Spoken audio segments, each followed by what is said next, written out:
Okay.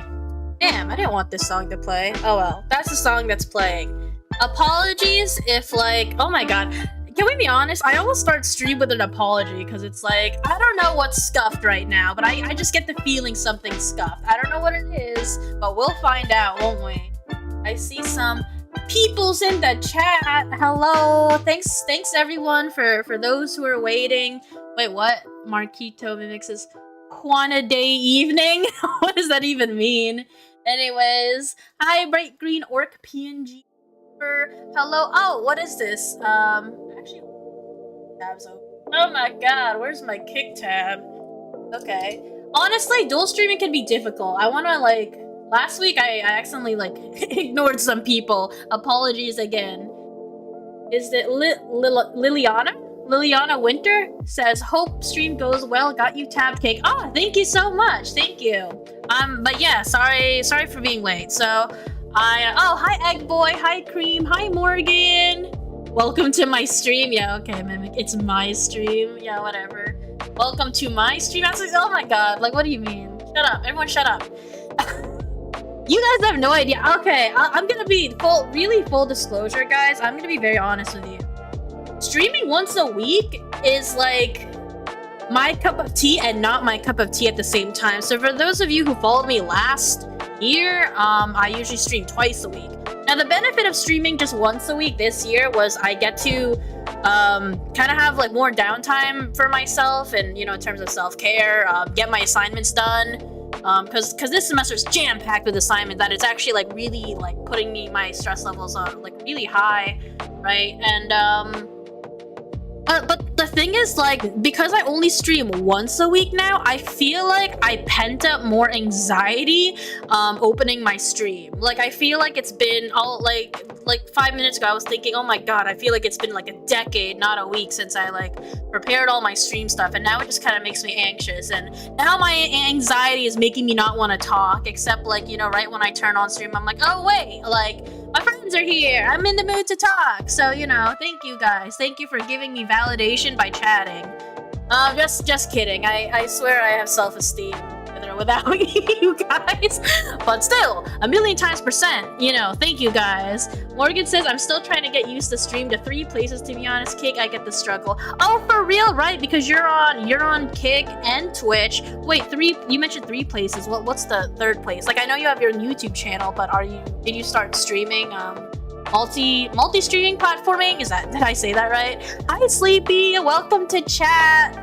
Eggboy says you're the best boss an Eggboy can ask for. Oh my god, that's so sweet. I feel so like, I don't know if this makes sense. I almost feel like flattered when someone calls me like boss or leader, but it's also like, whew, yeah, actually, I was just gonna say, this is literally like the name of my stream, Imposter Syndrome. I kind of wanted to like get like a chat rolling on more mental health and like psych themed topics. And you know, ironically, I hope, okay, full disclosure, guys, yes, I am technically a mental health professional, being a nurse in psychiatrics, but I am not the paramount of knowledge. I am not, you know, by all means, like, take anything I say with a grain of salt, because, you know, I may be a nurse, but you know, I'm only a nurse with like 2 years experience, in my opinion. Okay, maybe like 2.5 or 3.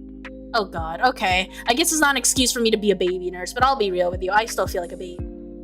In many aspects in my life. But yeah, the reason why I like having like these kind of conversations, deep talks with my friends, is because I honestly, it's kind of like free therapy for me, because I'm also organizing my thoughts while like sharing it with you guys. And like, I thought to myself, you know what, why not do that? Because I found in the past that sometimes my talks will like kind of help other people talk about things, and you know, or at least think about things, have more awareness of things, as at least I'm told that. And you know, I appreciate to those who tell me that, you know, sometimes these talks help. If I'm talking really fast, I really apologize for that. I don't know, I don't really have much of an off button, but if English is not someone's like first language and it's also hard to decipher, I don't mind like trying my best to slow down. Morgan says, I started multi-streaming to live space. My dude Brandon brought it up to me once, and I made an account on there, so it's Now to my multi-stream output. Oh, interesting. Please tell me more about your multi-stream output later, you know, because I'm like curious. I'll be honest with you guys, I'm like kind of considering Twitch just because like I'm really sad that Kick still doesn't have the UI of like throwing things at our streamers or like doing like those funny like sound alerts or effects, and like I would like that. I would really like that. Like I know there's extra ways to do that, but like as of now, I don't really want to look up how to do those extra ways. Yeah, anyways.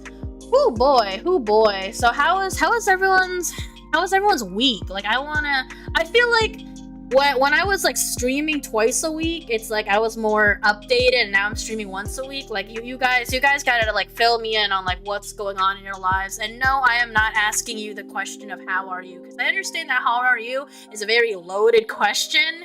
I was actually talking about that in my group counseling class. That how are you is such a damn loaded question. Can we talk about what? Hold on. Morian says, I'll shoot you a video about how to set it up on Discord. Mimix is cold as fuck. Oh, you're saying it's cold. Okay, I don't know why I thought you're like, damn, Cake, that's cold. Why you say that? Damn, I already got triggered for no.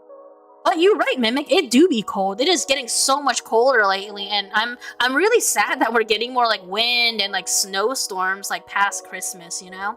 Oh, hi, Baka. How are you? And or Bakal. Step 1 on how to do that. Enter the 6th dimension. Eggboy69 said, week was a drag boss, but I redesigned the float goat, and now my boss thinks they will pick my new design. Oh, that's awesome! Oh my god, yeah, definitely share that in like artsy fun or general chat if you want. Honestly, I loved your designs like more than the others. Like I don't get me wrong, and I don't want to badmouth other people's efforts because the other artists were also good. They really were. I really liked all of them, but like I loved like the color palette and like the, you know, the. I'm not good with words.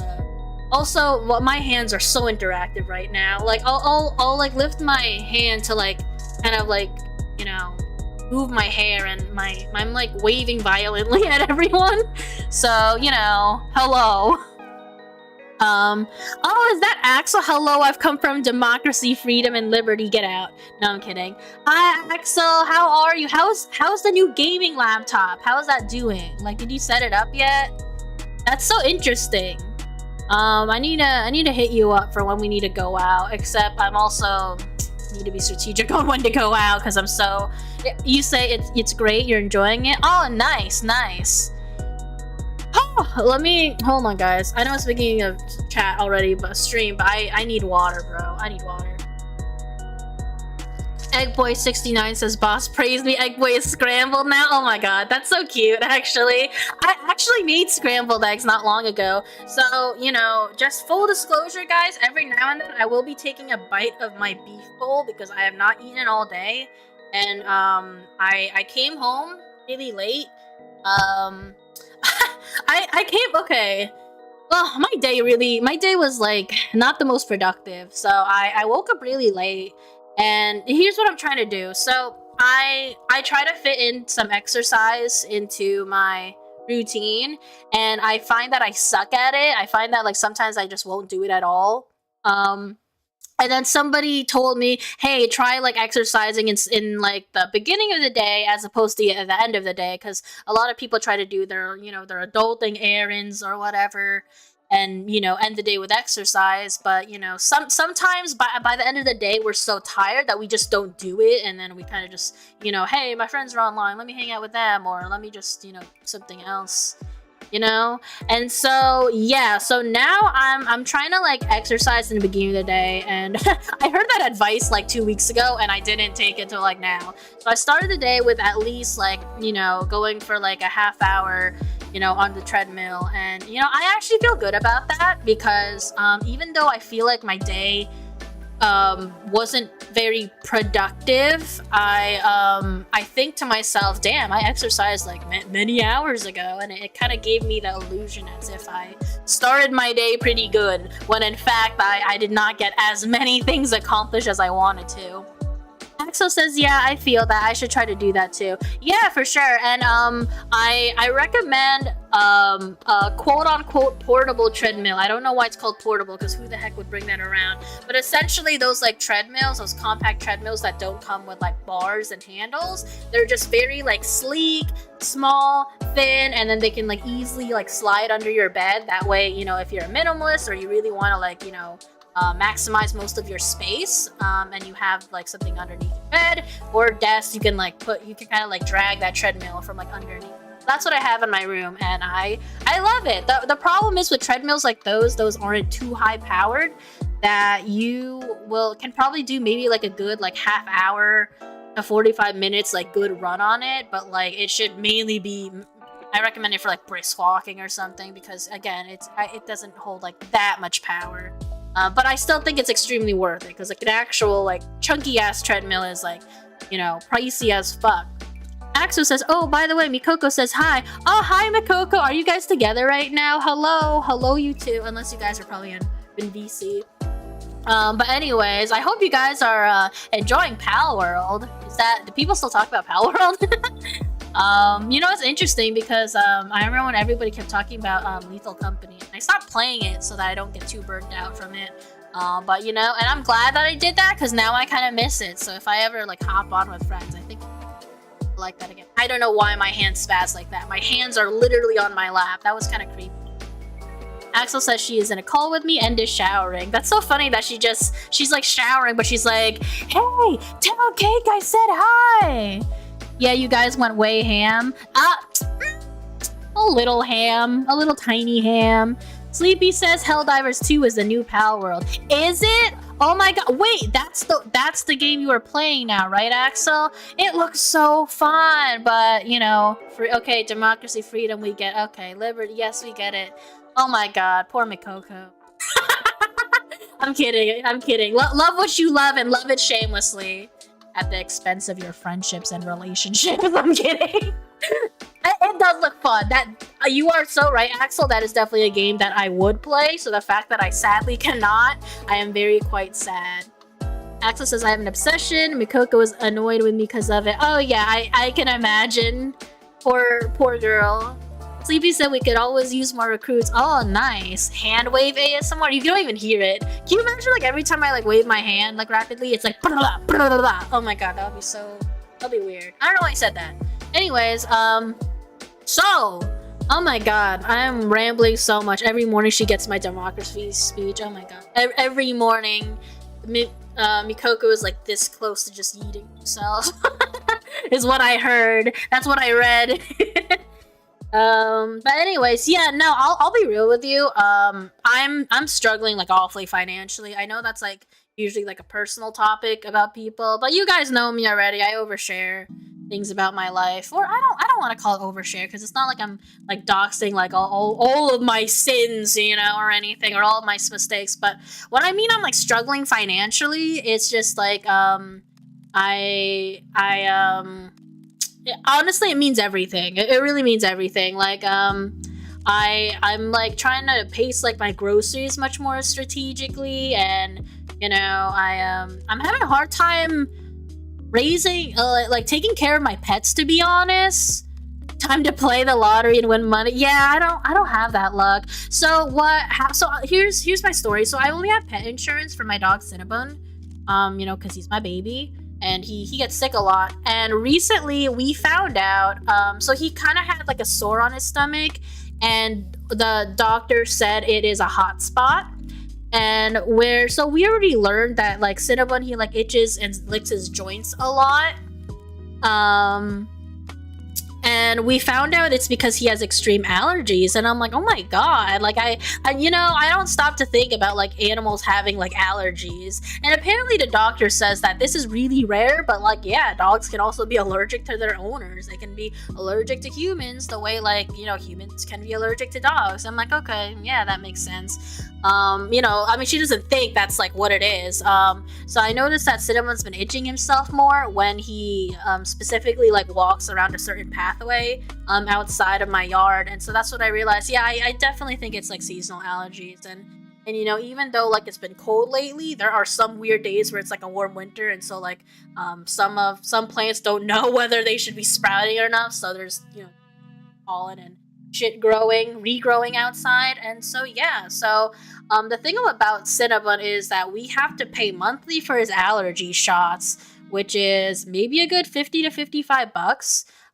Usually you can give it to a dog between 4 to 12 weeks, depending on how they are. Unfortunately, Cinnabon's on the rough end where we have to give an allergy shot every 5-6 week mark.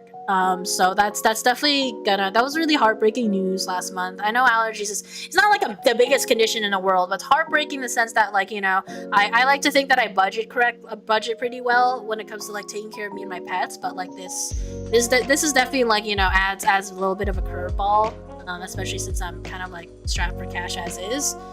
And then I don't have pet insurance for my cats because, like, as you guys know, for those of you who also keep your cat indoors, it's pretty rare that, like, you know, you take them out or they get sick or whatever.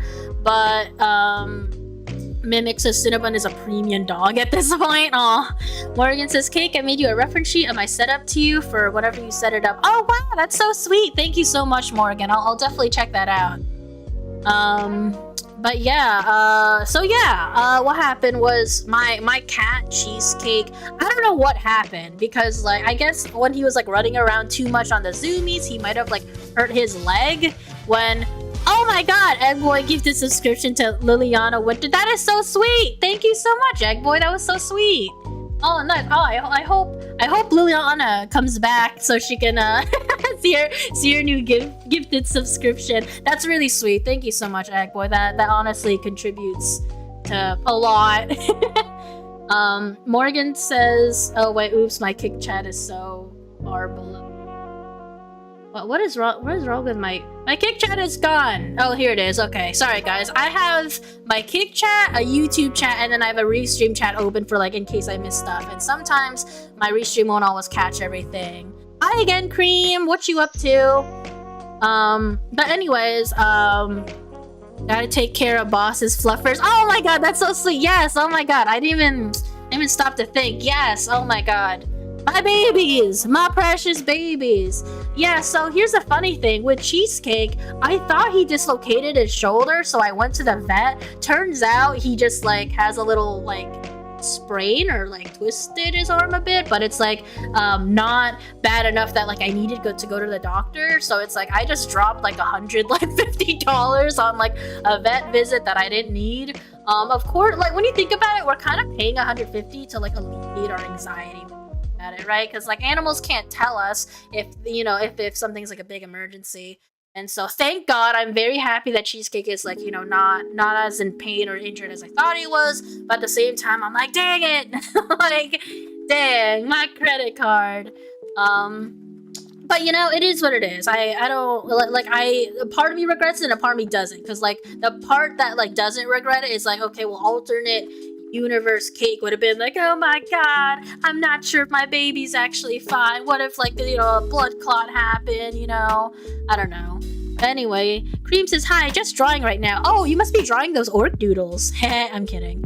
Anyways, I have like a special, a very miniature special announcement. So like, see this outfit right here? I will be soon getting a new outfit. It's not a 2.0 kind of model where like, hey guys, I'm not gonna use this model anymore, because I definitely am. So I really love my design and I love fashion in general. So, you know, I decided to design an outfit, a new outfit. And Cream-chan, actually one of my closest friends and VTuber homies, actually is the one who drew my design for me. And so, you know, triple, quadruple, multiple million times thank you to Cream. And yeah, shout out to this lady. Go give her like a follow if you haven't already. She's pretty dope. And she has drawing streams too. I don't know when, but she is planning to like open up like, you know, how to draw kind of streams. But I think right now she's just kind of like racking up more like interest and marketing that more to people. So yeah, there's that. Morgan says, hell yeah, new outfit. Yeah, I'm so excited for it. I'm so excited that.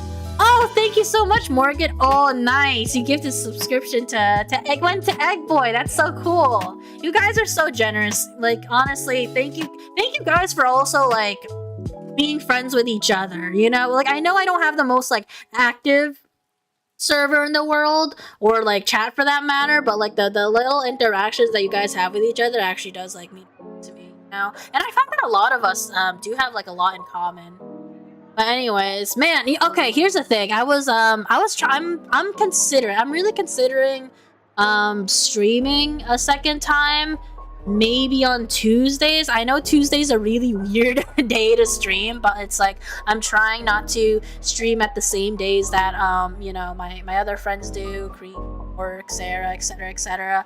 And so yeah, I might open streams on Tuesday. So again, you know, thank you guys for coming to my Thursday evening streams. I always say it's at 9 p.m, but lately I've been like coming to my own streams late, and I'm like, I know, shame on me. Oh, hi Sasha Amber. Wait a second, your name is familiar, aren't we? Hold up, let me go to my Discord. Oh my god, it is you. That's so crazy. Okay, for context, guys, so as you guys know, I'm in a VTuber squad. A VTuber squad named C's Sassy Existential Espresso Services, and one of my good friends, Sarah BT. So she is trying to get like a VTuber mascot in the future. I believe the story goes one of her friends, Sasha Amber or Amber Sasha here in chat, designed for her a cute little cat mascot, and I have asked her if she could do the same thing for me, for my cat and my dog, Cheesecake and Cinnamon. So shout out to this lovely girl, like give her a follow. She is, oh my god, Sasha / Amber / both, I love your art so much. It is, here's the thing, like I've been like considering getting like commission art of my babies, my fur babies, for the longest time, but I'm gonna be really real with you guys. No hate to other artists, but like I'm really picky when it comes to like how pets are drawn. You know, like some artists will be good at making humans really cutesy, but like when it comes to animals, it's like, yeah, it's cute, but it's like it doesn't, you know, our babies are our life. Nothing's cuter than our fur babies, so it's like it's hard to like match that cuteness. But I genuinely believe that Sasha Amber's art style is like, oh my god, like a billion times out of 10. So I don't know. I think I assume she's building her portfolio right now, but if she ever opens like commissions in the future, you have to get her to draw you a cute little furry critter. But yeah, like literally this girl's amazing. Or boy, if I misgendered, I'm sorry, but I assumed you're a girl because of the name. I'm like trying really hard. But anyways, oh, I got oh, I saw your DM, Morgan, with the how to multi-stream. Okay. Damn, you gave me a lot of resources, Morgan. I really appreciate that. Thank you. Whew. Oh boy. Anyways, yeah, so anyways, as I was saying, I came late to stream today because like I came back from the dog shelter. Oh, you're a girl. Okay, yay, I got it right. Woo. There are times where it's like I remember being on like VR chat, and I think I called someone, I referred to someone as she because like, you know, her voice, I recognize it as female.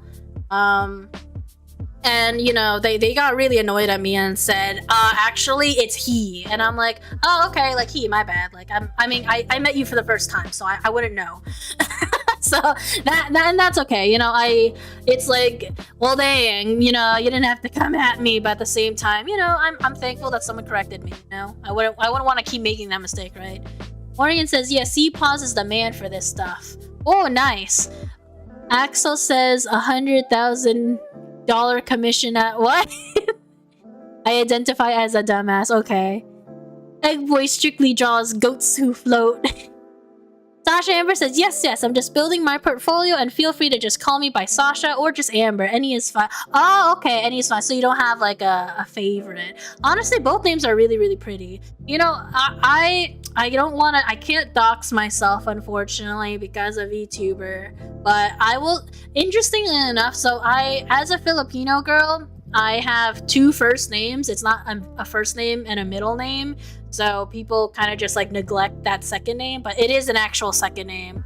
So I'm not gonna say what it is, but like I actually really hate my first name, but I like my second name.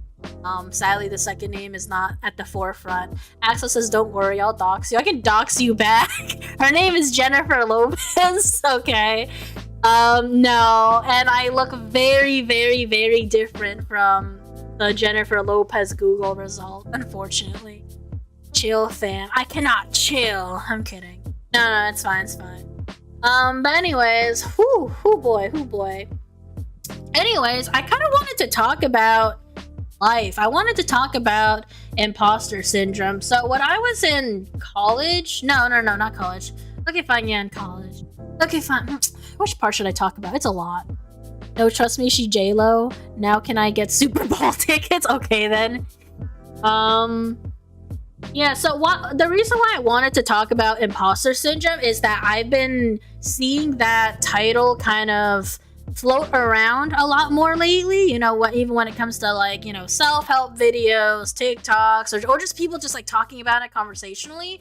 And, you know, I just I remember feeling this way when I was in nursing school. So just like in case you guys don't know what imposter syndrome is, it's basically like a psychological like pattern of thoughts where, you know, people tend to doubt their accomplishments, and you know, they kind of have like a little bit of a I don't know how to word it, like kind of like a fear of like being exposed or something. You know, which is crazy because how do I explain it? So when I was in nursing school, I really had a lot of imposter syndrome. I was constantly passing, but I wouldn't know why. I kind of felt as though I didn't really like deserve to pass at times. And at the end of, you know, I kind of just kept like cramming information, and you know, but I wouldn't feel good about it, you know, like I just didn't feel accomplished.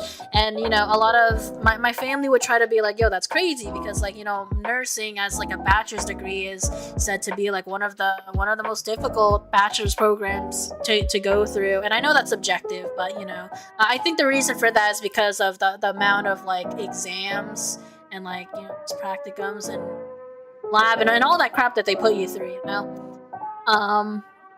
And so, yeah, like despite evidence of my competency, it just would not feel good to succeed. And so I just had a lot of like persistent feelings of self-doubt. I would kind of like excuse myself, so I would attribute like my success to external factors. So for example, let me think of an example. I would kind of like blame luck. Like I'll be like, oh, I passed. Yeah, no, I just got lucky. Like I definitely just got lucky.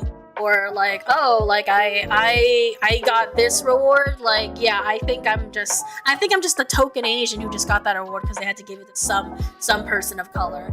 You know, I'll just like throw random like I don't want to call it jabs at myself, but I guess it was kind of jabs at myself. But I use it as like a rationale to explain what was happening to me. And by the end of when nursing school finished, it really sucked to get that degree because I graduated around the pandemic, right? And so we actually had a graduation ceremony on Zoom, and it just felt so. It was so sad. It was so quiet because, like, just imagine all of you and your classmates are just dressed nicely. You have your parents in the back, or you know, in my case, like just my mom in the back, and you know, they call your name and say so and so, and then my mom would like, you know, pin a little like nursing pin to like my graduation coat, and then I'll just like smile awkwardly at the camera as people like not even clap, because you can't really clap because you have to like mute yourself so that you can hear the announcement. So I guess people would use I guess I will see people clap, but then it's like muted, or I will see people do the clap emoji on like the call, and it was just weird. And then they would just call the rest of the names, and then at the end of all those name calling, you just say, okay, thank you, and that is the class of so and so, so and so. You know, everybody celebrate. And then like after like I don't know 10 seconds, that the call just ends, and everyone says, you know, bye, thank you, and then it leaves. And then I was like, I just felt like a bit of emptiness after that happened. You know, it was just very anticlimactic and silent. It was just really weird. And so yeah, that's how it was to like graduate on like a Zoom call in nursing of all things. It was just like a very like empty feeling of people. They're silently clapping. And so yeah, so that was my experience, you know, with nursing school. Oh, hello. I'm new here. How do I pronounce your name? Hijiri? Hijiri? I said that so wrong. I'm not good with pronouncing anything. Is it wrong if I say that's Japanese? His name is Japanese. OMG, good luck, have fun. Thank you for that. Hi, I recognize your name though, by the way. Where do I know your name? Are you from Sarah's server and also my server? Axel says for anyone who is new, we got a Discord server. Oh, that's so sweet. Hello, Mr. Japanese. Eggboy says Eggboy felt that way for the first year as a pro designer. I went from making pizza to designing for blue chips overnight. One day Eggboy was feeling extra like fake boy. The next day I went in, and in the first hour Eggboy was the only one who knew how to fix multiple things and save the day. Sometimes Eggboy is right where he belongs. Oh, I'm glad. I was just close to saying sad.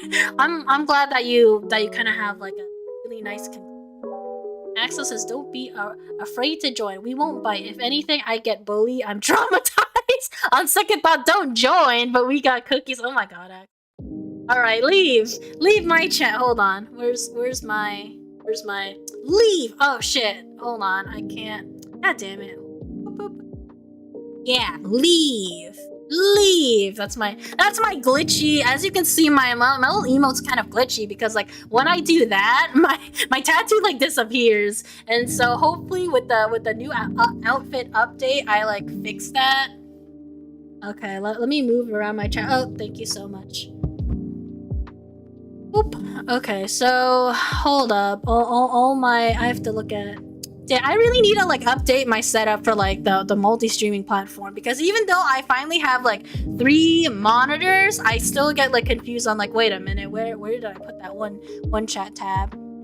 Axel says, Lamau, seriously join, guys. It's a magic tattoo. I don't know why, but I read that as it's a tragic tattoo, and I'm like, you're right, it is a tragic tattoo.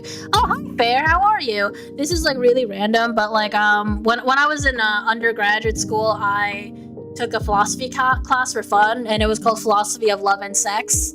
And what's really funny was that for some reason on the report card, it doesn't say Philosophy of Love and Sex. It just says Love and Sex. And then it says I have an A on it. And so I remember my mom reading that. She's like, Love and Sex, A. Ew. Like my mom was just disgusted with my report card. She's like, ew. But no, Philosophy of Love and Sex, it was a really, really, really, really fun course, especially when you take it with your, you know, also deep talk loving best friends. And so Axel says disgusting cake as the major disappointment. Damn, I'm being shamed. Wow, now who is bullying who? Yeah. That boy says, I thought you said lemon sex. Oh my god. I can understand how that sounds like love and sex, lemon sex. Oh my god. If I say that too many times, YouTube's gonna be like, hey, what are you doing? You know, even though I didn't like put my thing for YouTube as a way of finding how to beat your ass. It's the best way I can say it. But yeah, I had love and sex, and oh my god, no, I had philosophy of love and sex as a class. I like how anyone who's coming in is like, okay, you had now say it 10 times but 3 times faster. Love and sex. No, I'm kidding. Oh, I can really feel the lemon sex. You had love and sex. Okay, I assume we all had love and sex. I don't know. Let me just no clip. You're fine. I don't need a clip. God damn, my mind's like all over the place. There's a reason why I brought this up. Okay, so I remember I had a really, really, attractive, sexy TA. TA is that's an acronym for teacher assistant, by the way. And so we would have like a main lecture with our professor, and then like another day of the week is like devoted to like a circle discussion, but like, you know, facilitated by the TA. And the class was split into two, so unfortunately my best friend didn't have the same TA as me. He had like some other girl, but my TA was so attractive. First of all, he was just cute, you know, when you look at him. Like, he got the nice fashion, but then he also had like a bunch of like, yeah, he had some like tattoos that was like, you know, pretty dope. And then honestly, like if I looked at him at first, I wouldn't be like, damn, look at him. But like, you know, I just thought he was like, yeah, he's conventionally attractive. What made me think he was attractive was because he was smart. You know, like I just, you know how like when someone's like, they're pretty cool, and then you hear them talk and you feel like you have a lot in common with them. They're you know, suddenly they become like wildly more attractive. So that was that. And he had a tattoo on his forearm, and it was so edgy, and it's like, I'm not sure if I should be even more attracted to him or if I should think he's cringe. So his tattoo said, "It all ends in tears anyway." I'm gonna repeat that again. The tattoo on his forearm, it says, "It all ends in tears anyway." And like, so I know half of you will be like, yo, that's so dark and cringe. It's like, why are you being edgy? But at the same time, because I already have like respect for this guy because of like the way he teaches and whatnot, I thought to myself, ooh man, like what is that about? Tell me more. Like, I wanna know, but it's like, I couldn't ask him that. Eggboy says, Boss put an M&M in his grave with her new singing lemon sex. Oh my god. Oh, single. Oh my god. Morgan says, thank god I never found any of my teachers. Oh yeah, for sure. I had an English teacher in high school who was hot. His name was Mr. Ryan. I can say that because like that's a very like common name. And what's really funny was like a lot of my friends had a crush on him, and me being an asshole student would kind of like mess with him.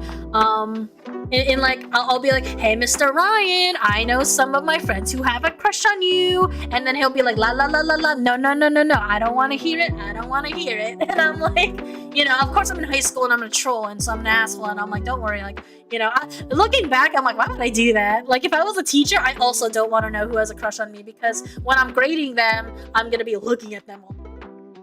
It's this person. When I am teaching and like, you know, talking to them one-on-one, I'm gonna be like, oh my god, why are their pupils dilated? I don't like knowing that their pupils are dilated. Eggboy has a tattoo that says "punch me in the face" and that's all. Wait, do you actually have? I'm gullible / I am very interested. Also, oh my god, this coffee is really good. Holy crap! Hold up, guys. Oh wow, this coffee is really good. Oh my god, that's really good. Ew, coffee. Damn, get out. No, I'm kidding.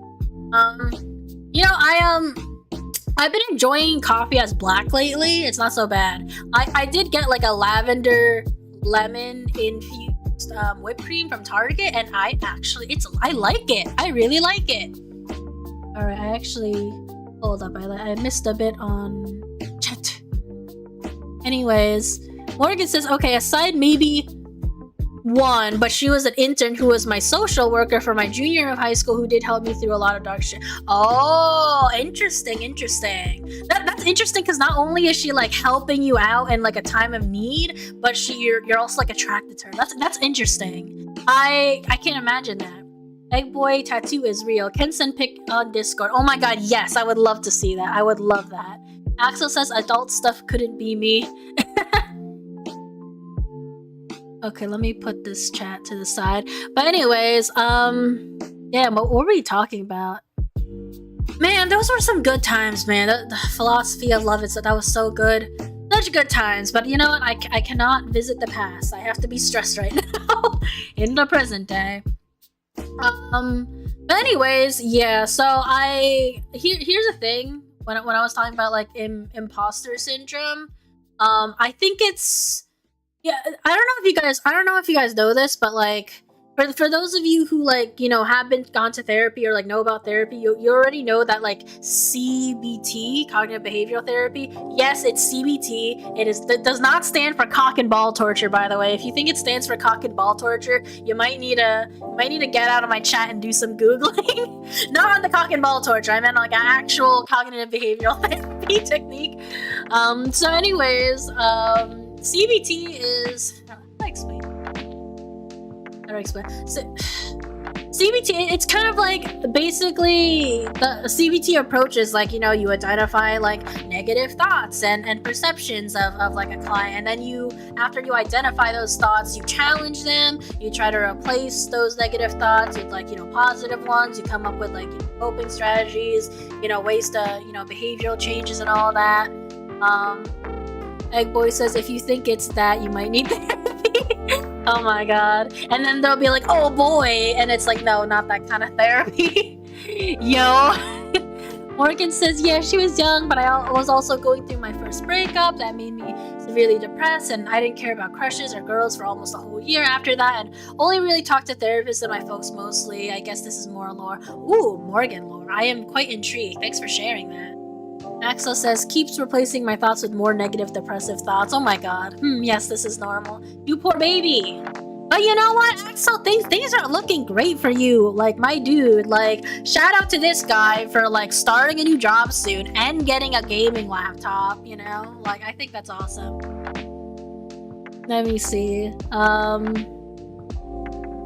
You know what? Hold on, guys. I'm actually gonna take a bite of my food because I like how I said I was gonna take a bite of my food every now and then I didn't do that at all, and I need to take care of myself. Why did my hand move so rapidly?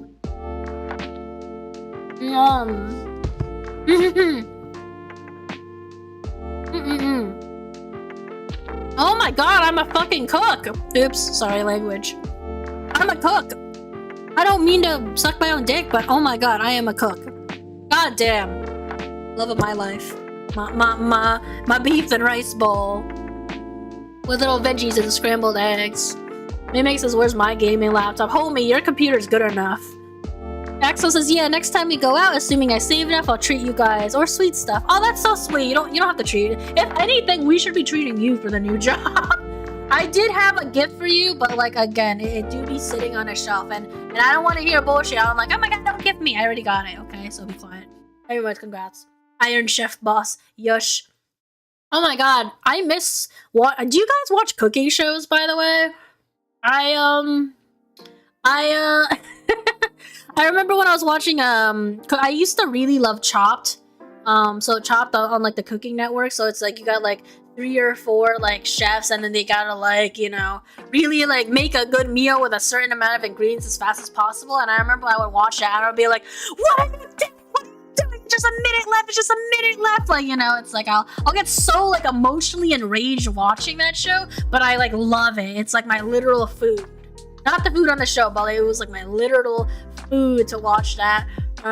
Barely. I was gonna say that, but thank you. Oh, hi, Eric. Mr. Eric Gonzalez on YouTube. Welcome to chat, and happy Thursday evening. Mimic says, I used to watch Hell's Kitchen on TV. Ironically, I actually never saw... Okay, like, I would see clips of, like, Hell's Kitchen, but I don't really watch it, you know? So I think it's funny that, like, Mimic is, like... It's like, something that I knew Mimic for years, and this is the first time I'm, like, hearing that, like... I guess, like, last year was the first time he, like, told me, like, oh, yeah, occasionally I'll, like, watching Hell's Kitchen. Oh, okay, then. You do like Food Wars? Oh, you mean the anime? I used to really like Food Wars. That opening song is such a banger. It's like la la la la la la la la la la la la la la. I'm singing poorly on purpose. I swear to God, that's not how I'm gonna sing my kids to sleep. Facts. Yes, facts. It's like it was. Just a stupid show to watch. No, listen, son, it's not stupid. Your mom, okay? So base. It's okay, for real. I'm not really the kind of person who's like into like the sexual stuff in anime. But so I was kind of like disturbed with like the first couple episodes. It's like, why is that octopus like wrapping itself around the girl who just ate like a dead octopus. Like, can we not? Please, you know? But if you take out all of those like weird scenes, it's actually a really good show. No, I kid you not. Like, this is gonna be really weird, but like, I actually got emotional at one point in the show. The part where like the girl with the dark blue braids was like this close to being kicked out. I like started to get emotional for like no effing reason. I swear I'm not weak. I swear I'm not fragile. It's emotional intelligence, okay? I can easily feel myself in other people's shoes. I think, oh, you know what? This actually kind of ties in with my YouTube video.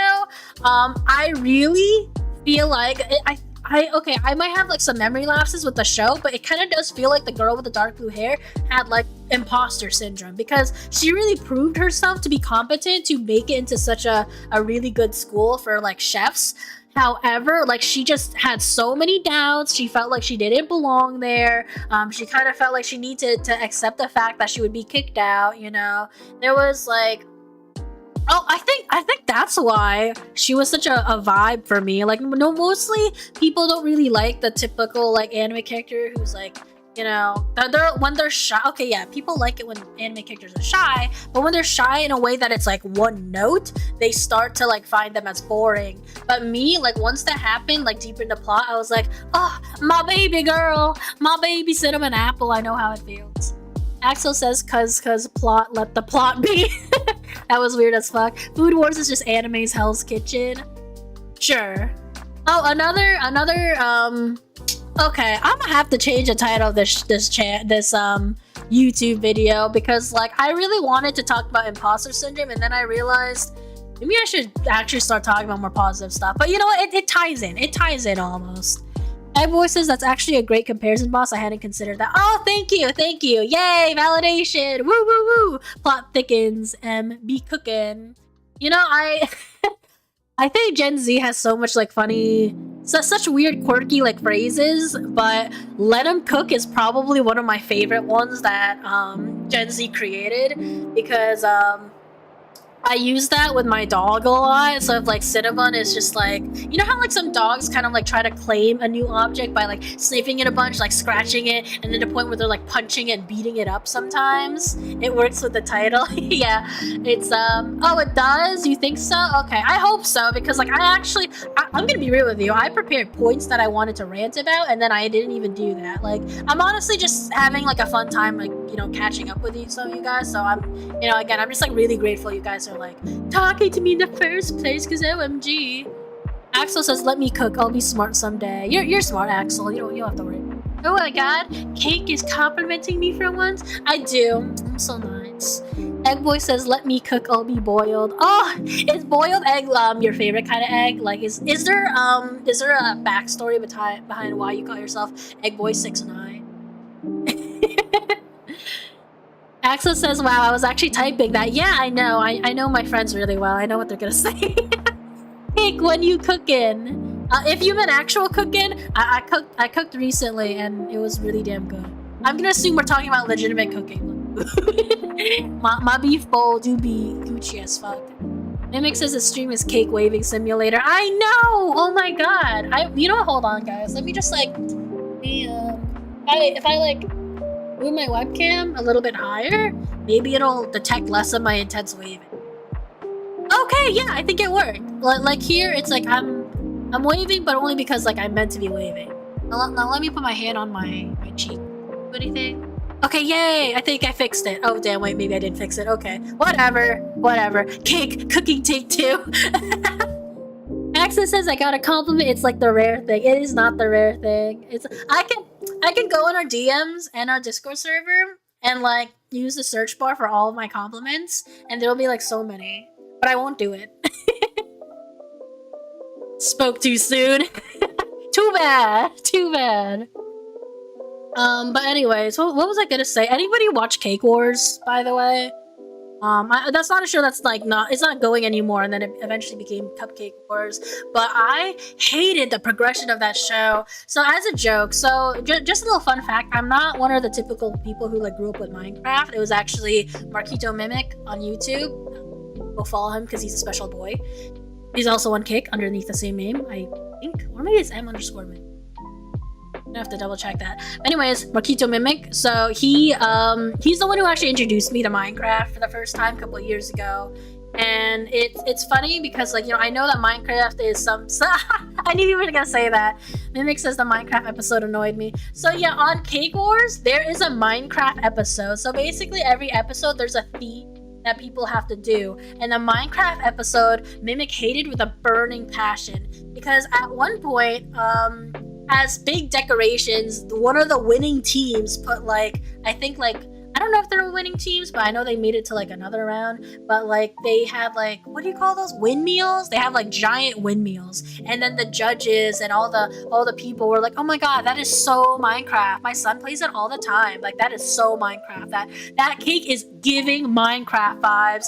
And Mimic is like, what the hell? Like there ain't no like windmills in Minecraft. What are you doing? You know, it's like he was just so annoyed with like how some of like the characters are like captured. I don't even think all the cakes were like, I don't even think all the cake designs were like a good square either, which is kind of funny.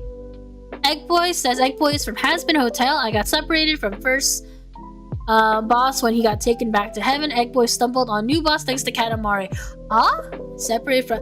Interesting! Oh my god! Wait a minute. You worded this in a way...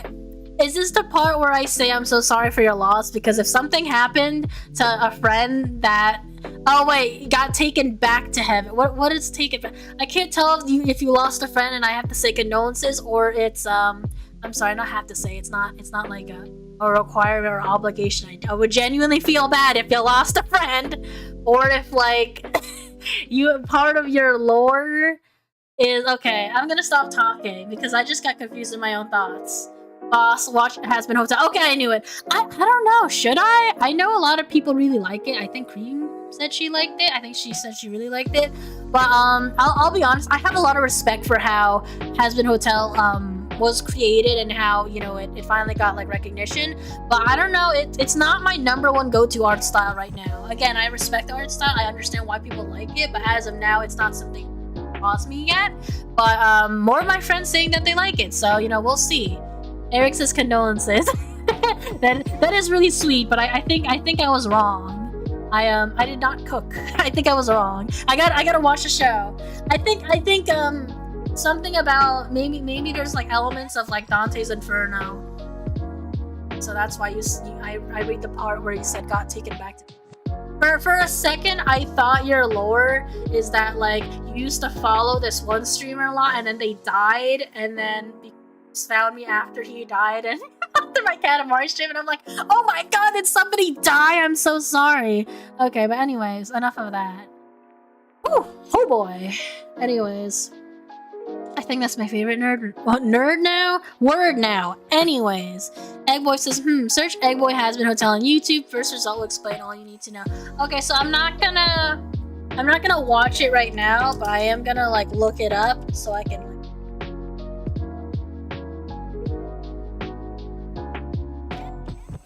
Alright, I put it to my watch later. Interesting! It was 3 years ago. So many egg boys. Oh, that's an egg boy! Interesting. Oh, that is actually kind of cute.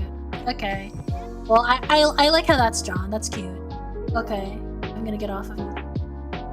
Actually, I'm gonna go back to like my YouTube so I can like look at chat every now and then. Whoo. Anyways, what was I talking about? Imposter syndrome. Oh yeah, so it's like I'm gonna be real with you guys sometimes. Sometimes I kind of feel I don't feel as much of a burden of imposter syndrome anymore because like nursing school is over.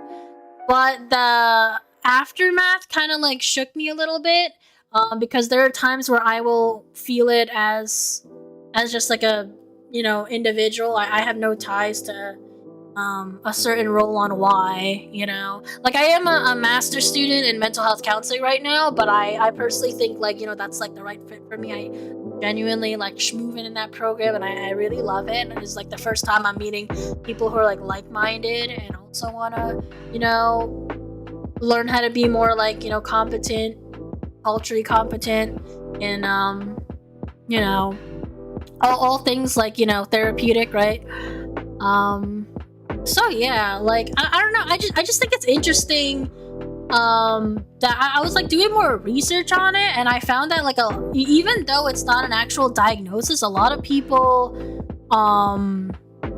feel this way. They kind of feel like they're a fraud despite actually being like really successful.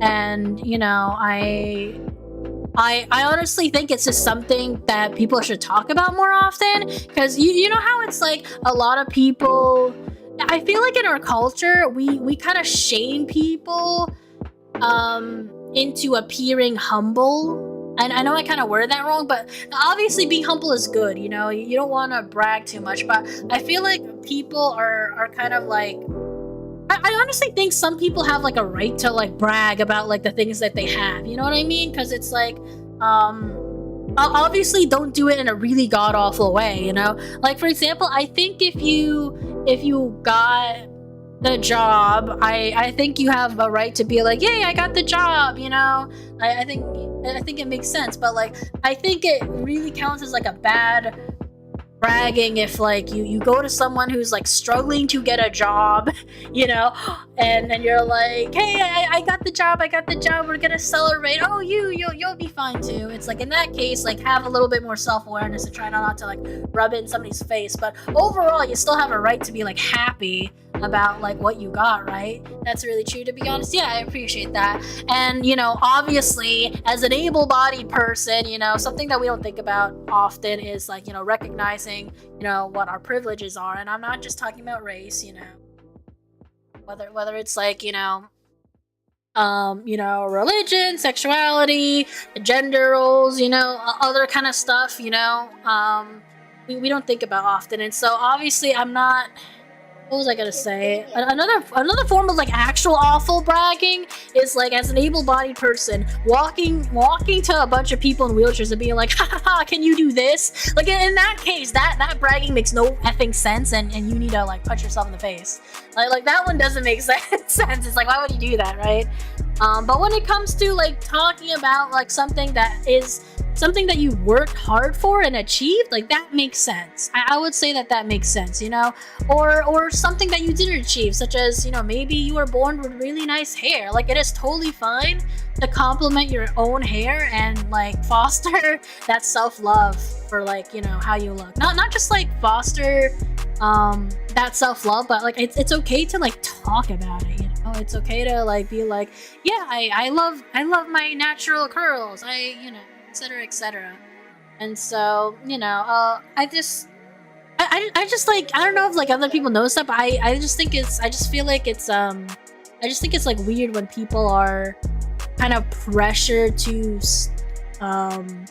try to appear as humble as possible. And don't get me wrong, being humble is good. I'm not saying like don't not be humble. I'm just saying that like sometimes people will accidentally develop a pattern and think to themselves, oh, I don't want to appear like I'm bragging too much, so let me just like dumb down my success as much as possible.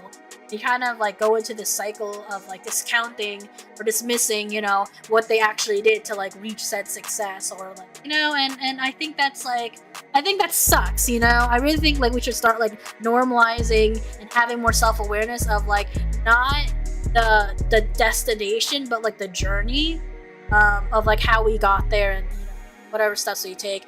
And you know, even for like and then for those who like actually experience, oh, what's that? Sasha says, oh crap, I'm so sorry for not talking for a bit. I had to message you something about the mask. Oh no, don't be worried about it. Don't worry about it. Like I'm just like grateful that you guys are here, even if I'm like in the background, because I understand everybody like multitasks. Or I guess technically my counter is like we don't technically multitask. Oh my god. Let me correct my English. One of my counseling professors actually said like we don't technically multitask. We're not us humans aren't really designed to multitask in the literal sense, but like we you know, we kind of just like, you know, focus bit and bit, you know what I mean? As I'm like moving my body, I'm like moving my hand in a direction. Mimic says it really should be normalized, to be honest. Thanks, I appreciate that. But let me look at the Discord real quick. Oh my god, Amber/Sasha. I know you said it's okay to call you both, but I think it's cute to say both. That is such a wonderful palette. That is so cute. Perfect colors, that if it looks accurate, I think it does. I think that does look like an accurate cheesecake. God, I love it so much. It's so cute. Apathetic says that's right, don't be humble. Okay, give me 1 second. Actually, no, be humbled, Appa. Anyways, give me 1 second. No, I'm trying not to diss my chat. Oh my god. Okay, I have this ADHD brain. I'm like having 4 different conversations like in my head to myself. Let me just like reply real quick.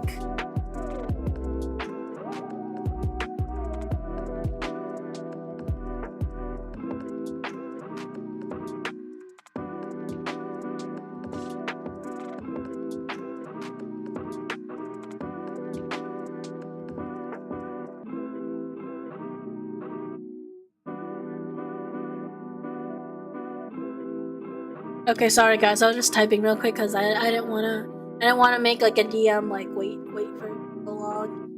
Woo woo woo! I would love some cheese. Oh my god, I would love some cheesecake. Just for context, guys, my black cat is named Cheesecake. Yeah. I posted him recently in the server. Although there's a bunch of dog photos in there just because I came from a shelter recently. So I obviously, because of financial issues, I cannot get a second dog so soon. I would love if Cinnabon had like a friend, but I mainly went there because like that place is like known for having like such really good cheap treats. Like there's 2 for $5 pork ears, and Cinnabon loves munching on like the crunchy pork ears.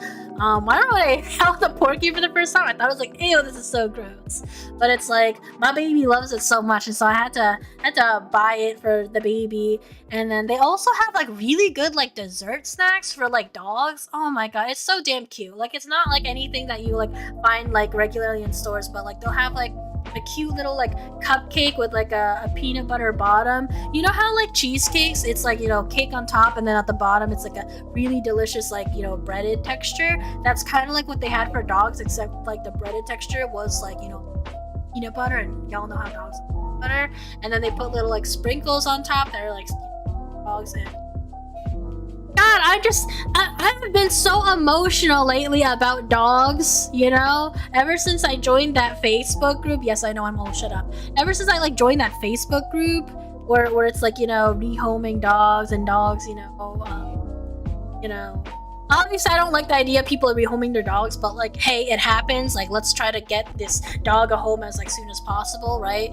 And so, you know, curse you to the people who like dump their dogs in the middle of the highway. Yeah, F you. Not that you guys would somehow find yourself on this YouTube video, but somewhere out there, you know, god damn you. But yeah, I've been like awfully emotional about like dogs lately. Like honestly, I had such a day today because I didn't feel like I was productive as I should. But like when I like came home and my dog was like enjoying the crap out of like his pork ear, it was very therapeutic for me. Like it made me so happy inside to like just see him enjoying it. But yeah, that's all I want to say. Appa says, yo, who is talking about cheesecake? I love cheesecake. Yeah, and I'm getting art of my baby cheesecake soon. The cat, not the cake. Although I did ask for him to have like a cute little collar with like a cheesecake charm on it. Because like with Cinnabon, he has like a cinnamon charm, and I don't actually canonically have like a cheesecake charm or cheesecake, but in the future I would like him to have that. So it's like, oh, I can't wait for that. Can't wait for that art. Why am I drooling about a dog treat? In fairness, I talked about the dog treat like really well. I mean, I would be a little bit weirded out if you. Actually, no, I would not be weirded out if you drooled over the. There's plenty of people who do eat like pork rinds and pork chips and like actual pork ear. Like, pork ear is like, you know, if your chompers are ready for it, like yeah, it is a good crunch, I guess. Eric says, I love how some cheesecakes look semi-oval and it's fluffy. Huh? I'm gonna Google cheesecake oval shape. Oh wow! I'm getting like mini souffle cheesecakes and Japanese souffle. Whoa, those are so beautiful. Oh my god. Oh my god, I'm getting fat. I'm gaining weight from just looking at images. Damn. A crock pot cheesecake recipe. Okay, alright, well this is the part where I stop googling things around.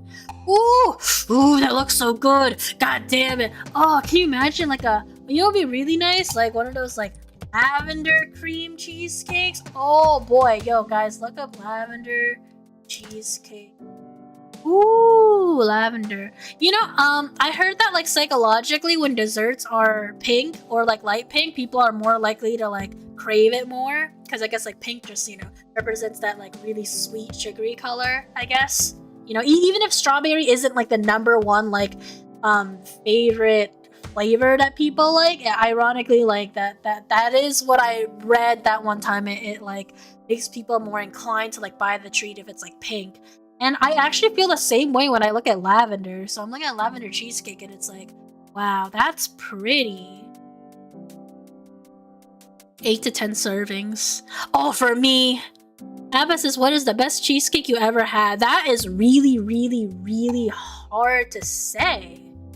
I have to like that. I think I know there's one place in god damn, I don't even remember. I was also this close to doxing myself too. I was like, in this specific town, in this specific local area, there's like a beautiful cheesecake I know of. Nice try, but no, I'm kidding. I know you were trying to be a villain there. But honestly, like when you ask me that question, I just have the memory of like my tongue like feeling how beautifully creamy and soft it was, but I can't even tell you exactly like where I got it from. You know, I would say the perfect cheesecake is when, you know, obviously it's not like powdery, you know? Teehee, villainy arc, no, quiet. Quiet, you! I'm kidding, you're cool. Eggboy says, crock pot cheesecake recipes are a conspiracy by the shadow government. I did not expect that comment. Also, lavender is best flavor. That I like. Lavender is a wonderful flavor. Like, people are like, what does lavender even taste like? And I'm like, you know, the best way I can explain it is, you ever like tasted something and you just felt pretty? Like, you just felt pretty. And then, you know, girls always tell me like, like, I like how like girls answer me that way, but when it's a guy, it's like, I guess. I think that's really funny. What is a pumpkin cheesecake? Oh, pumpkin cheesecakes are so beautiful. Hold on. Google. I like how I already know what it is, but I have to Google it before I can like discuss it. Pumpkin. Okay, so interesting enough, I'm not a giant fan of pumpkin, but put it as like a pumpkin cheesecake with the caramel drizzle. It's like, wow. Or like when like the crushed pecans are like drizzled with caramel and like chocolate syrup with maybe like a mascarpone, like woo. Okay, I'm getting fat as I'm talking, so that's like very, how dare I.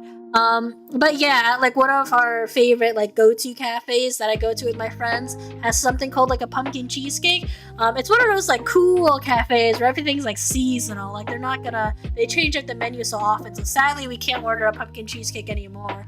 But like, damn, that one time we tried it, it was I would say that might be one of the best cheesecakes I tried actually, because when your fork can like smoothly cut through the cheesecake, but not fast enough that it's a runny cheesecake. You know, I would say like that's like a good mark for an actual cheesecake. And also when like the bready part at the bottom, it like you can scoop it up easily, but it's also not like so hard that it's like old and stale, you know?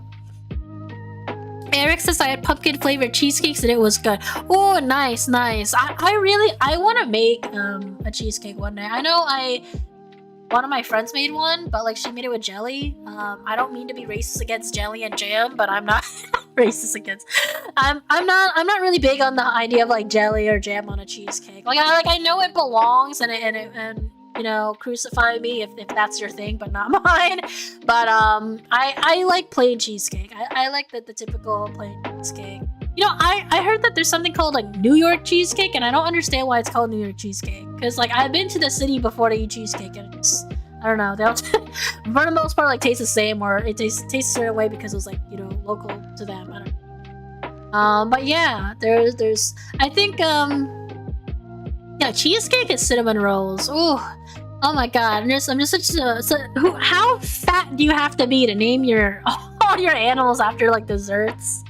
Mimic says, I don't get it. Yeah, like I'll Google that. You know what? If you don't know something, when in doubt, there's Google. Why is it? No, actually, what's the difference between cheesecake and a New York cheesecake? Other than the fact that it's called from New York. Then again, not really, because like I've seen cheesecake. I've seen things labeled as New York cheesecake in multiple styles. Also, my long hair came back. Oops, I want my bad bitch hair tonight. There we go. Okay, so regular cheesecake relies on heavy cream and sour cream to thin the batter and create a silkier, creamier texture. Oh, and New York cheesecake is heavy on the cream cheese, which is why it's so dense and rich. Extra cream cheese isn't the only thing that makes New York cheesecake so special. See, that part confuses me because like I've tried quote unquote what a New York cheesecake is, and it won't always feel like there was that extra cream cheese. So I guess the way you prepare it will earn the title of New York on it, but okay then. Interesting. I don't know. I feel like that's not too much of an extinction, but maybe I could be wrong. Maybe I just read the wrong thing. At least it's not jelly and meatballs. Jelly and meatballs. Jesus Christ. Eric says regular cheesecake relies on. You were I like how you like copy and pasted exactly what I was reading. That's so funny. Eggboy says boss doesn't need short hair to be a bad bitch. Hey, awesome. Thank you. I appreciate that. I call it, I call it the bad bitch haircut. But you know how like some girls, or I guess not like some girls like that we would know, but it's like a stereotype that when like a girl goes through like a bad breakup, they go through like this bad bitch arc where they like, they glow up and then they like chop off all their hair like there's something like complete. So that's why I call this hair the bad bitch haircut. I personally never cut my hair after a breakup. I love my hair really long. Oh wow! Thank you for the follow. But oh god, what I was thinking about.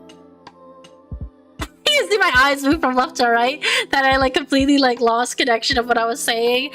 But here we go. I never cut my hair drastically because I love sporting long hair. Yes, the Anne Hathaway. Anne Hathaway is gorgeous. She is a wonderful person. Beautiful hair. But I dyed my hair when I was edgy one time. I remember this. I know you guys are gonna make fun of me, but when I was in high school, and one of my ex-boyfriends, oh my god, hold on. Let me rewind because like I was thinking like 3 thoughts at the same time, so let me focus on this thought. So I kind of had like a not a fight with my boyfriend at the time, but I was like annoyed with something, and instead of communicating that, I dyed my hair black. For context, as an Asian, yes, we normally have black hair, but like for a good like year and a half, I had orange hair. I know that's like hard to believe because it's like, what, an Asian with orange hair? No, trust me, it was really pretty. It wasn't orange like bright orange like Paramore orange, but it was when you dye your hair like a caramel brown a lot, and then over time it kind of loses that color to the point where it becomes she color, and then it kind of looked light orange in some light. I kind of mean like that Paramore arc, Futaba arc. How dare you get that Futaba crap out of my channel? Anyways, oh hi there. How do I say that? Elenix, Elate, a tree. I'm so sorry. Feel free to crucify me in your sleep. But like I can't pronounce your name. Oh god, jelly and meatball. That's such a. It is a curse. But anyways, hi, happy Thursday evening.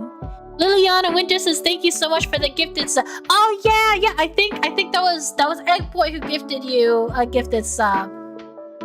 Anyways, oh my god, I don't know why I've been feeling stuffy. Let me just take a drink of water real quick. Wait, My Chemical Romance arc? I don't remember him having orange hair before. Hold on. My Chemical Romance. Yeah, I mean, like, he was just known for having, like, the bright blonde bleached hair. And then, I don't... he had, like, really hard red hair at one point. Wow. My Chemical Romance was, like... I used to be a big fan of My Chemical Romance and Paramore and that, like, new age rock and then alternative rock. I understand that might make me cringe, but I'm totally okay with my edgy millennial music. Eggboy says, was Boss an AFI emo or Metro Station emo? Oh no, I was an emo. Hold on, now I need to like. I want to like look up these fashions. You know what's interesting? So recently, so I don't know if you guys know. So I'm in a VTuber group, right? And one of my close friends, Cream. So she is trying to go through a rebrand. She wants her rebrand to make herself like look and feel more like her. And so IRL, she kind of likes to dress in like corporate goth or soft goth. And I'm like, what? You know, because it's like I don't know anything about goth. She like educated me so hard on like a whole fashion chart of like the differences between emo, punk, goth, etc., etc. And I just think it was so interesting. Dark academia emo. Okay, is that a different? Oh, academia. What fashion is that?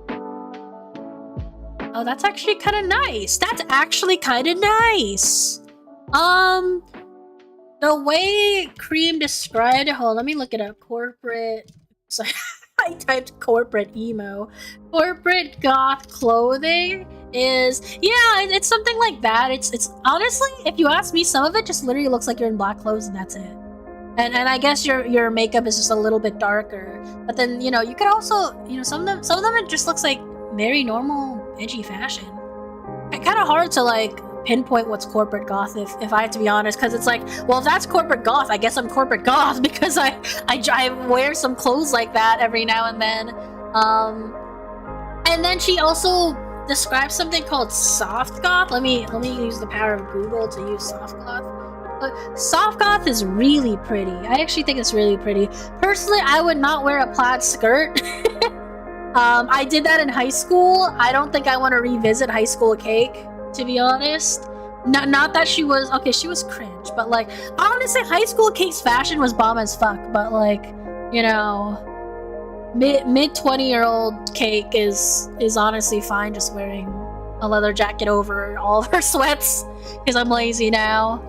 Not saying that when you get older you like stop caring about fashion, but like, you know what, I'll have some days where I'm just so burnt out. Like sweats are just like kind of like my go-to nowadays, but occasionally I actually do like to wear a lot of like black leather, whether it's like high boots or jackets. Boots at Silver says, you're live! I am live, that is true. Corporate goth, I could rock with that. Yeah, one of my friends was like kind of like teaching me the difference between like different like goth clothing, and I think that's really interesting because, you know, since goth is, you know, it's not often that we think about goth as like a fashion, you know. We just kind of think of it as like a type of girl you like. You're like, ooh, give me the big titty goth girl, you know. And it's like, you know, apparently, so yeah, I'm trying to unblur the lines between emo and goth, and I get so many cringe millennial emo. Hold on, let me look it up. Millennial emo fashion. Oh, I love spelling. You get the funnest thing when you like Google millennial emo fashion. This is definitely the people, the friends I grew up with, or lack thereof. Oh my god.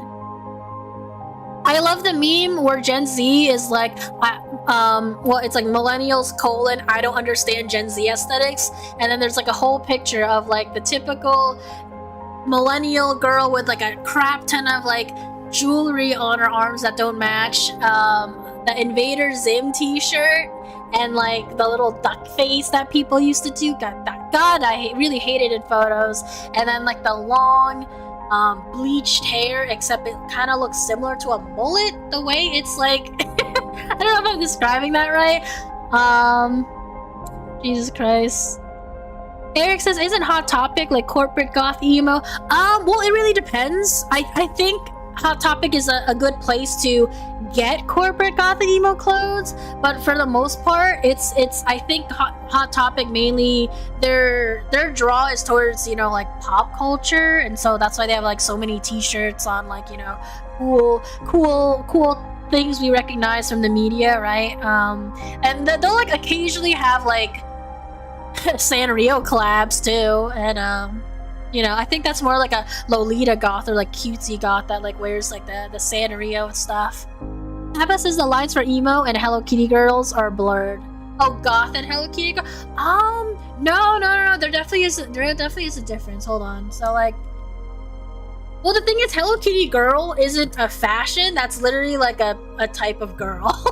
So it's like, so I think how do I explain it? Hello Kitty girls can wear goth, and you know, goth chicks can have the Hello Kitty girl look, but they're not like one and the same, if that makes sense.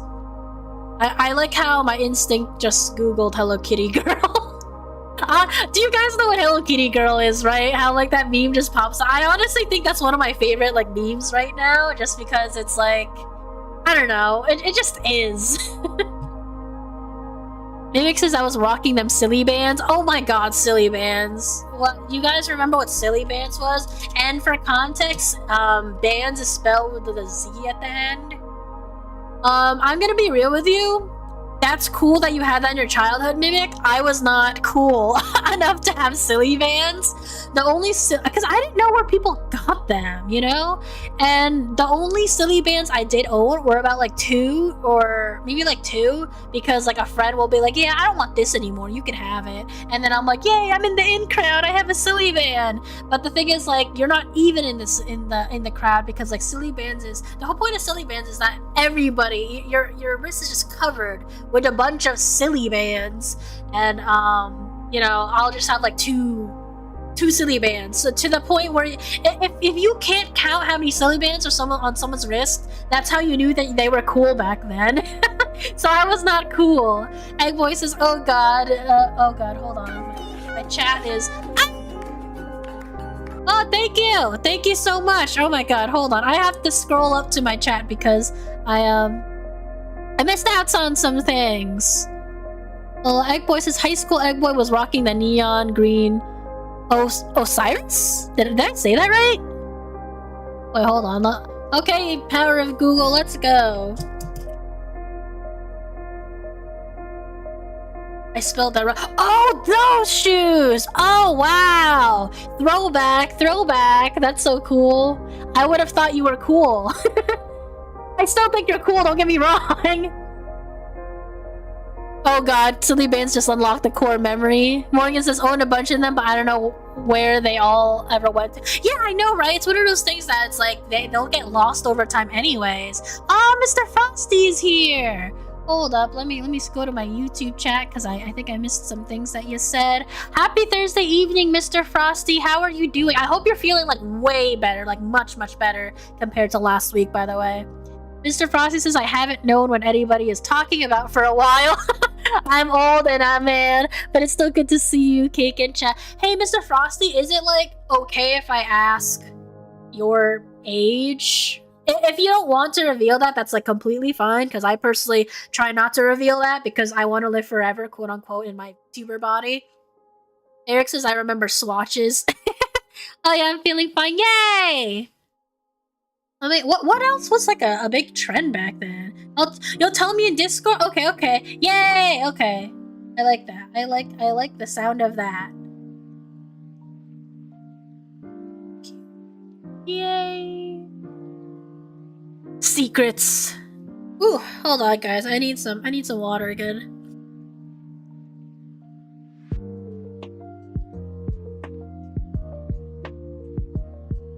I like this music. It's nice. Okay, you know, you wanna know a fashion trend I don't understand? Uggs. Did you guys grow up with that ugly motherfucking boot? Excuse my language, but like, okay. Uggs were just like, I understand why people liked Uggs because, you know, I can see how that looks comfortable, but like, when I see people wear them, it just looks like there's these chunky Mega Man boots like grasping onto someone. Like, they look heavy. I'm aware they're not heavy, but they look heavy. And when they get wet and dirty, it really shows. So I'm like, why was this a trend?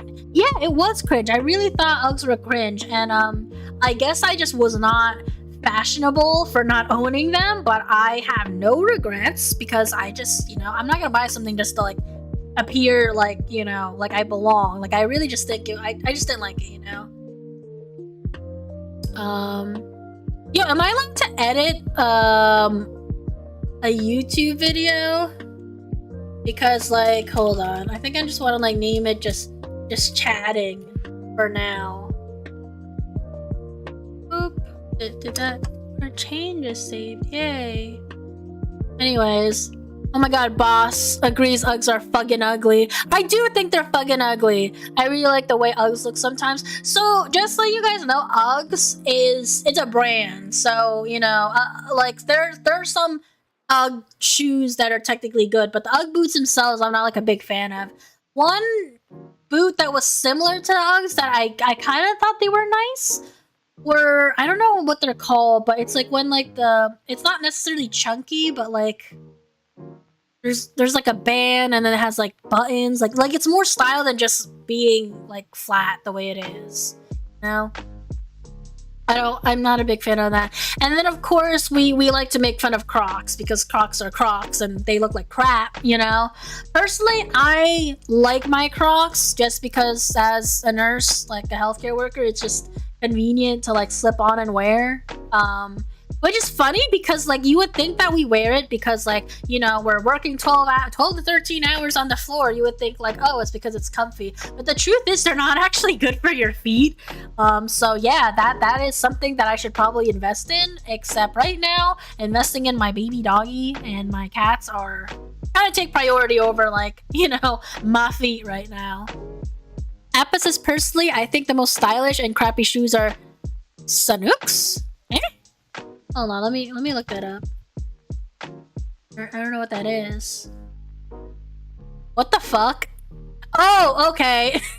I almost got mad because when you first Google it, there's something called on the Shein.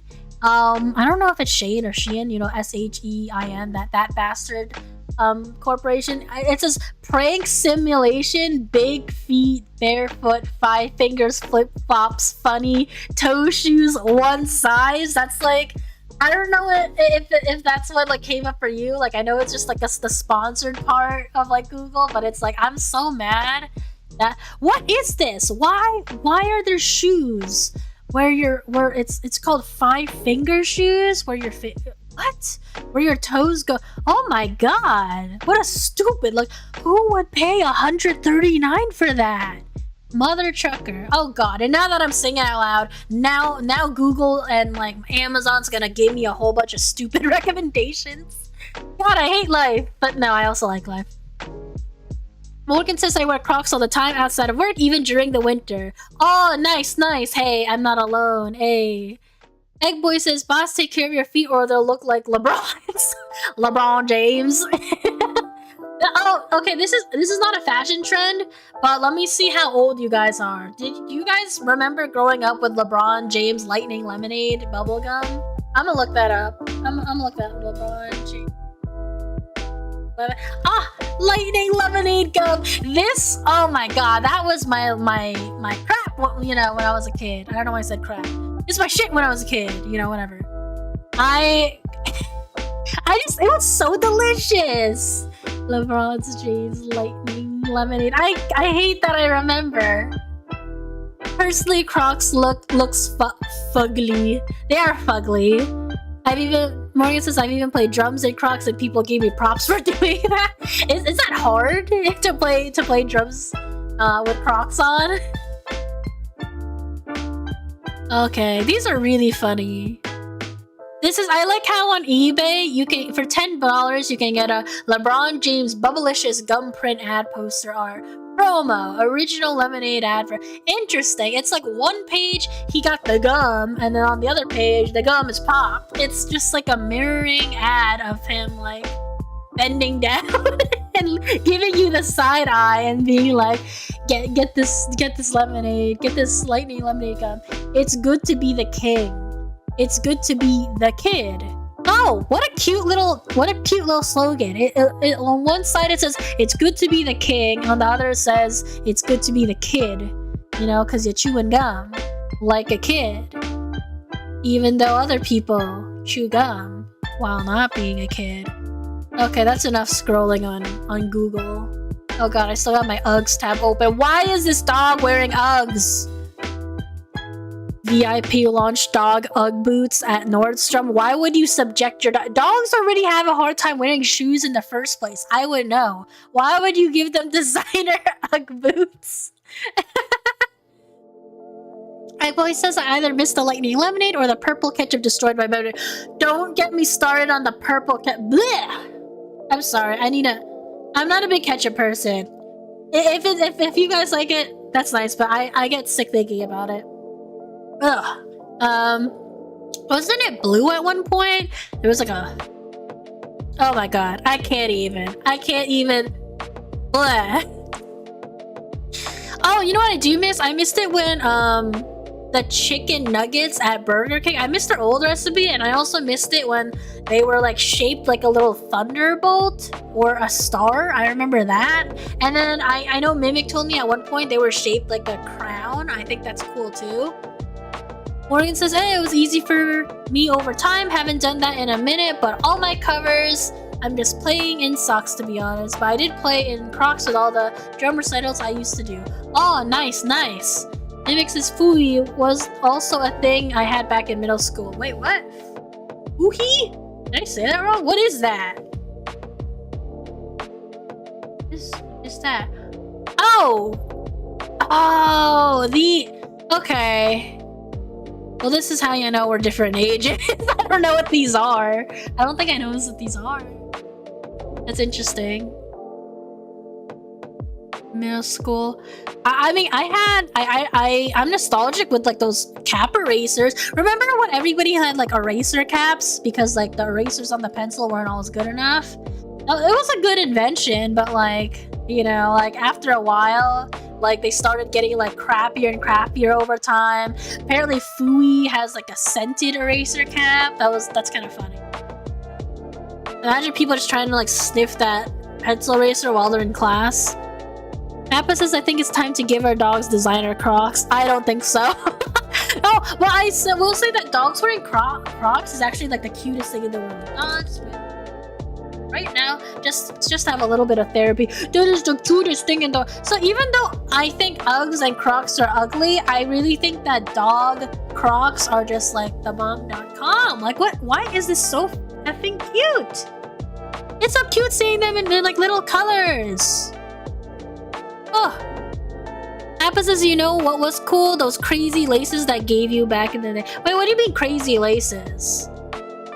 You guys remember that one commercial? Heidi's got new high tops, and I'm like, who the fuck? The high tops? You know what those are? Mimic says the lava lamp pencil sharpener was so cool. I like how emphasis on the cool. It was so cool. Lava lamp pencil sharpener. Let's see what that is. Oh shit! I stand corrected. That is cool. I was so judgy for a second, and I apologize. The first picture I see is like, oh wow, a pencil sharpener that's like 2 colors, big whoop. But now I'm like looking at this video where like the lava actually, the little, it's like actual. There's a little liquid in there. Fooey or Foohee? Am I saying it wrong? My boy says they would have ended up banned at my school after some kid would get one stuck in their nose. Oh my god, that's horrifying. Oh my god, kids scare me. Kids truly scare me sometimes. I swear to god. I remember when I was a kid, okay, I swear my brother's not a psycho, but he was so mad at me that he like stabbed my arm with a pencil. Kid stuff. I promise we're good. We have a good sibling, good enough sibling friendship. And so he like stabbed my arm with a pencil, and like the lead like the pencil broke. Like the tip of the pencil broke to the point where it kind of like stayed stuck in my skin. And of course it didn't like, yeah, it hurt, but it wasn't like awful. And like it just, but like, you know how like when you're a kid and you look at something and it like hurts more looking at like what the F you just happened, and I'm looking at it stuck in my flesh, and I'm like, you know, I'm like, you know, it was just like awful. And it's like, I can imagine being a parent and being like, yo, what the F? Like, what is like, you know, kids be crazy, you know? But don't worry, guys. Like, it was like very skin deep. it'll probably just lodge into my fat because I was a fat child, you know? I don't know why I said that aggressively. I wasn't a fat child. Okay, I was like a chubby child, but you know, I wasn't like, I was so cute, I promise. First one, Mimic says, I remember in 4th grade a kid accidentally stapled his finger. He was laughing in pain. I'm sorry, but what? Accidentally staple? Okay, wait, no, I can't ask that. I can understand why you can accidentally like staple yourself, but it's like, I feel like when you're working with a stapler, like it's like you know, I would like to think that it's common knowledge that you try not to like get yourself, you know? You probably knew, but you know, probably took it for granted. I don't know. Who knows? But damn, that's like, yeah, no, don't give a kid a stapler, I guess. I remember when I was a kid, I used to think it was satisfying to staple things.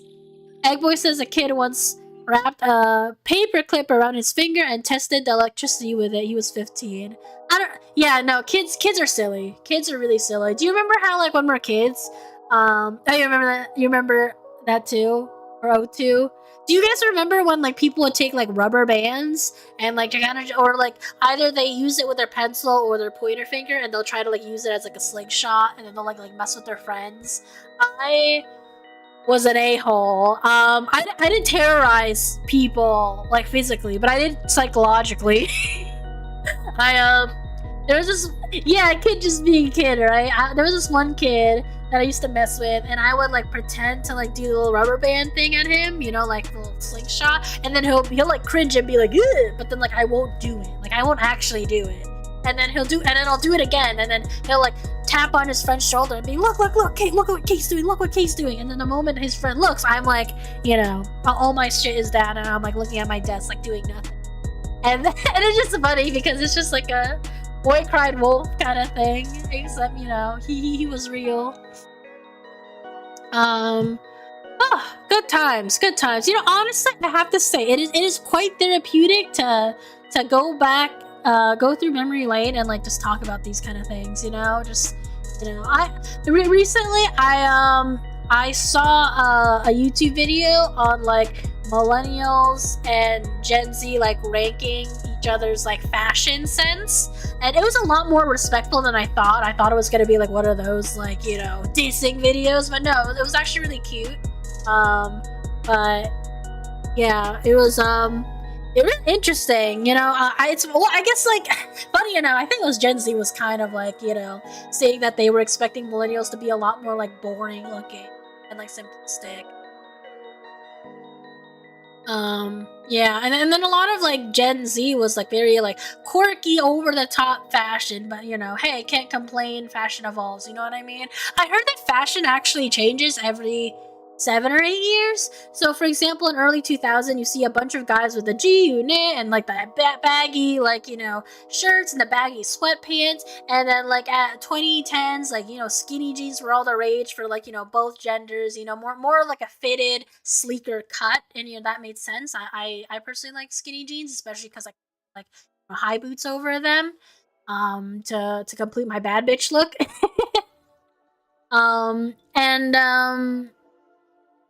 I think nowadays, like, baggy clothes are making a comeback. So, like, girls will wear those cute little boxy, baggy t-shirts, and guys are wearing, you know, also more, like, baggy sweatpants, cargo sometimes. I know at one point, like, 2015, or not 2015, 2012, 2013 era, a lot of girls would wear, like, the overalls that, like, be associated with either babies or farmers. But no, overalls were pretty cute. It was a pretty cute look.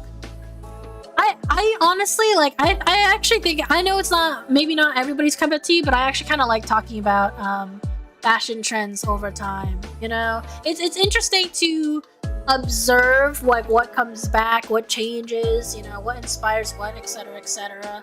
I had a lot of fun designing the fashion for my current VTuber. You know what's interesting? So I don't think, for some of you guys who are new, I don't think I ever showed you guys all my VTuber designs, so I'm gonna do that right now. I'm gonna like, this is kind of weird because it's like I'm literally gonna be standing on a desk. So this is my VTuber model, right? And so actually I'm gonna like go from like the bottom up. So this represents me because I really like black boots, right? I have some knee high. I have some like under the knee. I have some like thigh highs. The shorts is actually something I wear. I know it looks like a dress. I know it looks like a skirt, but it has actually a shorts. So, oh, you can't see my... I just realized you can't see my cursor, but that's okay. Oh, boss is adorable. Thank you so much. Yay. Oh, your model looks so pretty. Oh, thank you, Sasha. Thank you, thank you. It was made by Chibi Studio Co. Sadly, I cannot recommend them because, like, there's a giant story behind that. But anyways, so yeah, the one I'm wearing are actually shorts with straps. So there's technically supposed to be a zipper. There's supposed to be like a zipper between like those black hanging straps holding the medication bottle and to the shorts. So it's not really supposed to be a skirt, but like, you know, I think the rigger did a really amazing job at like the gold details. So kind of like see how like I move, you kind of see how like there's like shine and highlights on the gold. Guys, I really appreciate the compliments. That's so sweet. I can't believe I don't think I ever like showed my full VTuber model even to like, you know, people before. So this is interesting. As you guys know, I'm a stream close-up, yeah. As you guys know, I am a nurse, IRL and in VTuber lore, and so I put a little med kit. Instead of it, old design used to be the typical red, but I like little bright blues in my design, so that's me. This right here, Mr. Frosty says, anybody else feeling warm, JK? This is the little charm. That is my little Robin charm. I hope I do not get copyrighted for that. But it's basically, I guess I can say it's like, I based it off of the official Fire Emblem wedding dress. So if you look up the Fire Emblem wedding dress, it's like similar to this, except one of my favorite characters, Robin from Fire Emblem Awakening, the 13th title in the series. It was just one of my favorite games that I played on the 3DS. And, you know, Robin is literally my wife. So there she is as a charm. Or I guess Robin knockoff, let's call it that. Boobs. I'm just gonna zoom out because, you know, why not? I don't want it to be that one of those streams and then YouTube's like, what are you doing? What are you doing? Got my nurse's badge right there. Yeah. That's not really much I can explain. So I just have like little bits of elements of like space. So like I have like stars, you have like the whole planets, or like kind of like planets as like necklace with the whole like beaded strap for the tube top. So I based my fashion off of a mixture of Japanese and Korean, you know, streetwear, street fashion. Because a lot of street fashion is just like very, you know, a lot of like, you know, blacks and edgy, you know, elements, but also like cozy and on the run. You know, honestly, I think I'm explaining that really wrong. I think a street fashion specialist would be like, Cake, what the fuck? So, you know, with the power of Google, let me look up. I remember there's this one website that gave me like a good history on how Asian streetwear fashion evolved. Let me see. Streetwear aesthetics. You know, it's a lot of streetwear aesthetics is just like, you know, a lot of like, I don't know what else to say besides like, you know, just like a lot of like sexy elements, you know, like straps and belts and buckles and like, you know, overlaying like jewelry, you know what I mean? I guess like that's the best way. The best way I can describe it.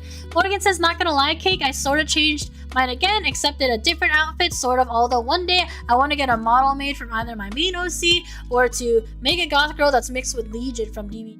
Oh, interesting.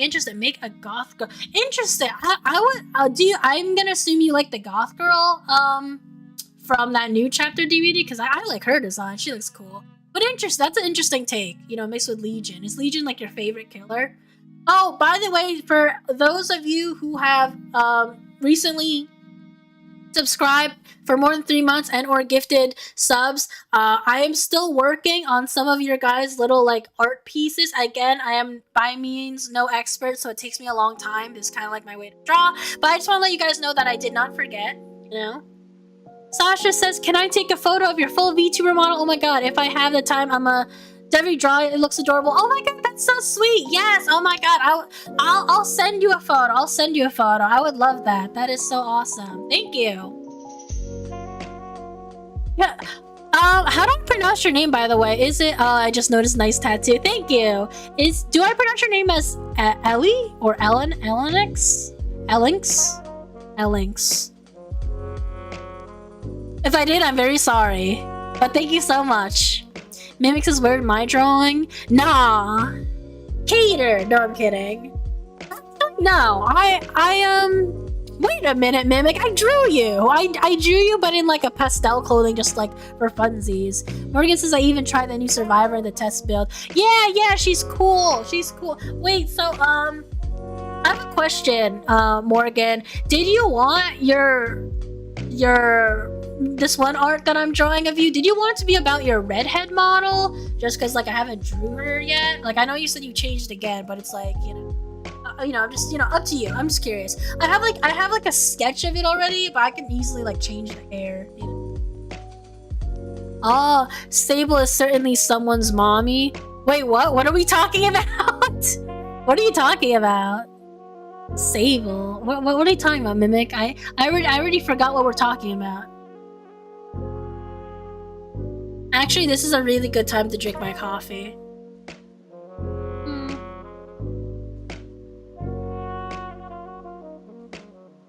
Wow, I'm impressed. This is really good. Oh, a new DVD, girl. Okay. Why did that not click for me? I don't know why that didn't click for me. I forgot that's her name. Morgan says, yeah, the redhead model I'm gonna stick with for a long time. I also realized recently she looks like a total drama OC I made in high school in Photoshop. You know what's interesting? I never watched Total Drama Island. Like I think I've seen a few clips, like when it was on TV. But even then, I didn't. You're welcome for the. I mouthed the words "thank you" when you handed it to me. But yes, thank you. Mimic is the dude that did coffee. Thank you. Bro, Total Drama Island was a big. Yes, I want to watch it. I really want to watch it. I think I saw Netflix, except my brother usually has the Netflix, so I can't always go on. But it's definitely a show that I would want to watch. I know that people really, really liked it. Morning says I watched some of it, but I got into the art style way more. Oh, interesting. And I think it's so fun when like people make their own like Total Drama Island OCs. I like how in everybody's head they probably have their own fan fiction where they were the winner. I remember. I think I know the winner of the first season or round, and that's about it. I was not expecting like a second and third season. Mimic says I watched all the way till season 3 on TV. How many seasons are there? I'm just curious. And is it still ongoing? Because I still see so many people like talk about it. So I'm like, I thought that ended long time ago. Unless it's one of those things where like rewatching it is just such a gem, I guess, to people. And it's good to know that it aged over time, unless maybe it has a lot more haters than I thought. You guys know how like Steven Universe was like such an actual gem of a show in like 2010s, and then after a while there's a lot of people who hate Steven Universe so much to the point where they talk about it as if it destroyed their families. Like actually, like people are like morbidly offended by the existence of Steven Universe, and I don't know why. So I grew up with it. I liked it. I swear I'm not being biased, but I enjoyed it for what it was. But it's not. I don't think it's a masterpiece. I think it was nice, but I by all means I don't think it was a masterpiece. But for everybody like hating on it like with a burning passion, I don't actually understand that. Oh, hi Shazina. Damn, long time no see. It was bad. I'm sorry. No, you're fine. I am not offended when like people like say, hey, this sucks. But it's like what I do get annoyed with is when people have like really strong, passionate opinions about something when they haven't like really gotten into it too much. Oh my gosh, Shazina gifted a subscription. Thank you so much, Shazina. That's so generous. Oh my god. Boy, you so kind. And you gifted it to Lucid Silver and Nut Butter Ooh. Ah, nice.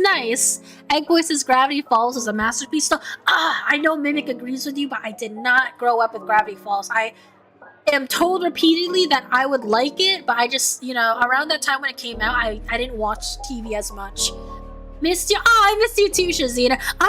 Did you change your stream times, by the way? Because I feel like I don't get notifications from you as much. I don't, you know, I don't. Your birthday's coming up soon. Ayo, happy early birthday. How old are you turning? Do you have like plans? Like, you know, what's your go-to thing when it's your birthday? Like, you know, you have a go-to cuisine. Oh, you did a little? Oh, you're turning 23. You're so young. 20. I love the age 23 because I got laid a lot. I don't know why I said that live, but it was a nice age. Anyways, Morgan's moving on. Morgan, I said I posted a couple of my OCs and artsy fun cake. Ooh, I want to see that. Hold on. All right, Discord hopping time. Atlas Space Bakery. La la la la. La la la la la. I didn't know you joined my server at Elinx.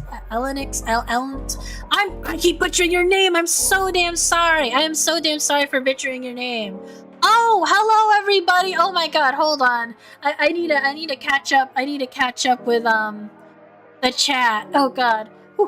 Let me look at the artsy fun.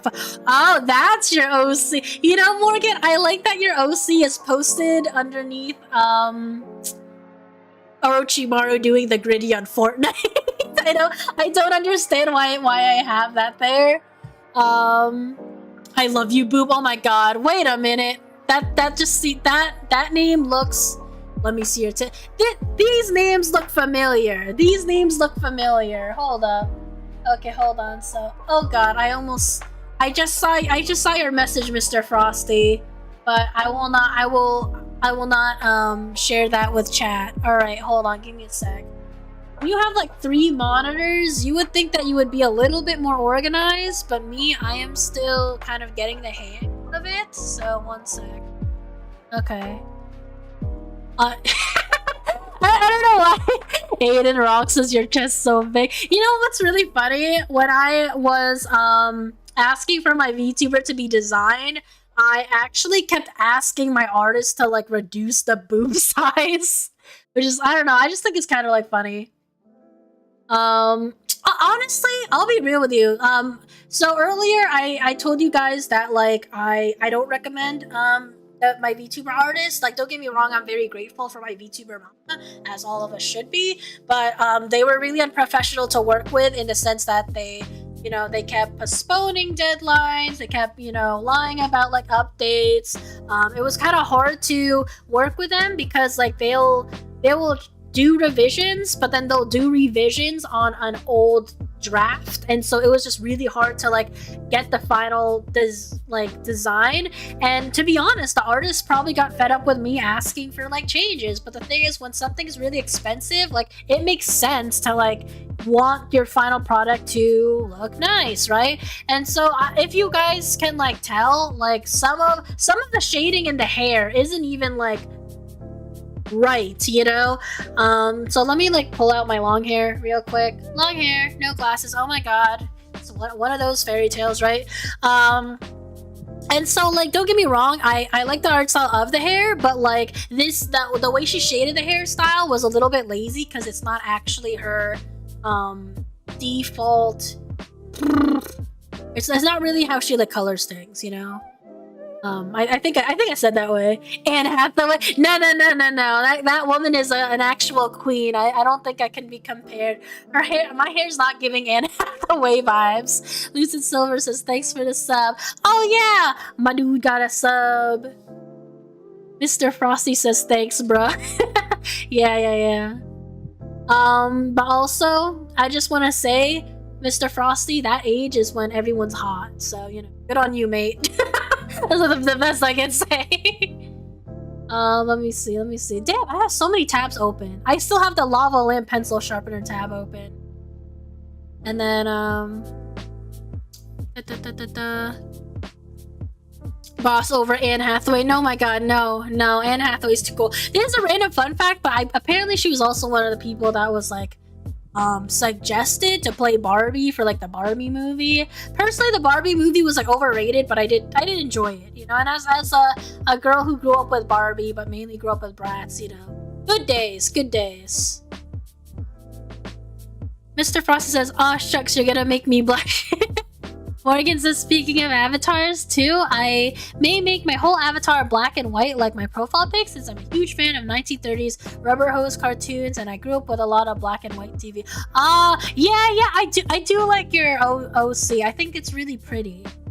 Eggboy says she would have killed it, to be honest. I think so too. Like, Anne Hathaway is one of those, like, beautiful, sweet, non-problematic actresses. And of course, you know, who knows? Maybe someone will dig dirt on her in the future and feel like, oh my god, Anne Hathaway is actually this. But, like, as of now, her image is still solid for me. Like, that woman is actually... And, this isn't really my kind of type of movie, but ironically, one of my favorite movies is The Devil Wears Prada, and she was in it, and I know it's really weird because that doesn't really seem like a movie I would watch, but like I remember just really like. I think that's about one of the only like chick flicks I liked as a kid. Other favorite movies. Well, that could be a topic for another day. Honestly, I had a lot of fun chatting. I had a lot of fun chatting with you guys. I was gonna talk more about like more mental health focused like topics. But like it was kind of hard when like I was just genuinely like having fun catching up with everybody in chat. So you know, thanks again for like the squad that like stayed and stuff. You know what I mean? And hold on, I need another bowl of my food. It's like I actually did not eat as much as I said I would. Good food. Oh my god, I'm a chef. I'm a chef. Okay. Let him cook. Oh god, so delicious. Ooh. Well, what was I gonna say? Chef cake. Oh man. But anyways, so recently I have been being a part of like these group counseling, these group therapy practice sessions. Not really practice session, but like so I have a group counseling class that like starts, so in the beginning you start as if you're a participant of group counseling, and then at the end we practice being the facilitator, and I'm really learning a lot from that class. Like, not even just about like, you know, techniques I should know as like a future therapist, but I'm learning more stuff about myself. So guys, if you don't think you need therapy, it's not, let me just say that it's not about need. Like sometimes it's just good to go anyways, because like even if you are, you know, internally healthy beings, it's like, you know, you can always, you know, feel better. You know, there is a way you can always like, you know, it's a good way to like decompress or your conscious thoughts, you know, with another person, you know, and it's a different ball game when you're a part of a support group. So like for example, if you can't afford group therapy but you're interested in like trying to speak to other people, like-minded people who, you know, go through shit and want to talk about said shit, like looking up support groups, like free support groups in your general area is I highly recommend it. You know, like it really makes a big difference to your productivity and, you know, your self-esteem and, you know, your individual growth when you kind of like go out of your circle and like, you know, bond with other people about, you know, life. And so, you know, I'm just gonna out like Mimic right there. So like Mimic, it's something that you don't know about him is that he actually is a group facilitator for a grief counseling support group, like, you know, some towns over, and I think that's pretty dope. So he's not a licensed like therapist or counselor. That's not like a professional, you know, place where like you need a licensure per se, but they do like trade co-facilitators as a support group. So a support group's like different from. I just want to make that point just because like, you know, there are group therapies and then there's like, you know, just support groups, and you know, both can be like very therapeutic as is based Mimic. And so yeah, so I learned about a support group, and I'm trying that, you know, Mimic's a part of, you know, well, you know, facilitating. And at first I wanted to volunteer and go through training and also become a facilitator, but then the more I went through my own classes in, you know, grad school, the more I realized I kind of want to have more experience being a member or a client of therapy. Because let's be honest, I don't think we should trust our therapists if they also didn't get therapy themselves. You know what I mean? Because it's like it don't matter what stage of life you are. It's still a good idea to like try therapy. Oh, Claudia, you're here again. Long time no see. Hola, are you chatting? Yeah, I'm doing a just chatting stream. Welcome for joining. I was just talking about how I found a lot of benefits through my group therapy class. Something that I made a discovery about myself is that, it's interesting because if you guys were to ask me very personal questions about myself, I wouldn't be afraid to answer. Like, like literally really dark questions. And, I'm the kind of person, I'm gonna admit, am I healed from all my tragedy and darkness? No. But I kind of go through like this philosophy where I think if my personal stories can help another person, like why wouldn't I, utilize that? You know what I mean? 'Cause it's like, what if somebody wanted a different perspective on things? I don't know, maybe someone just genuinely wants to know. And I don't like the idea of making people worry either. So I don't really gatekeep much of myself unless like I really, really have to, or, I don't think I should be sharing. Claudia says, oh, you remember me. Of course I remember you. I really like your name. It's really quirky. Ellen says, hola. Yay, people bonding. But anyways, oh shoot, what was I saying? Okay, I lost my train of thought. That's my fault, by the way.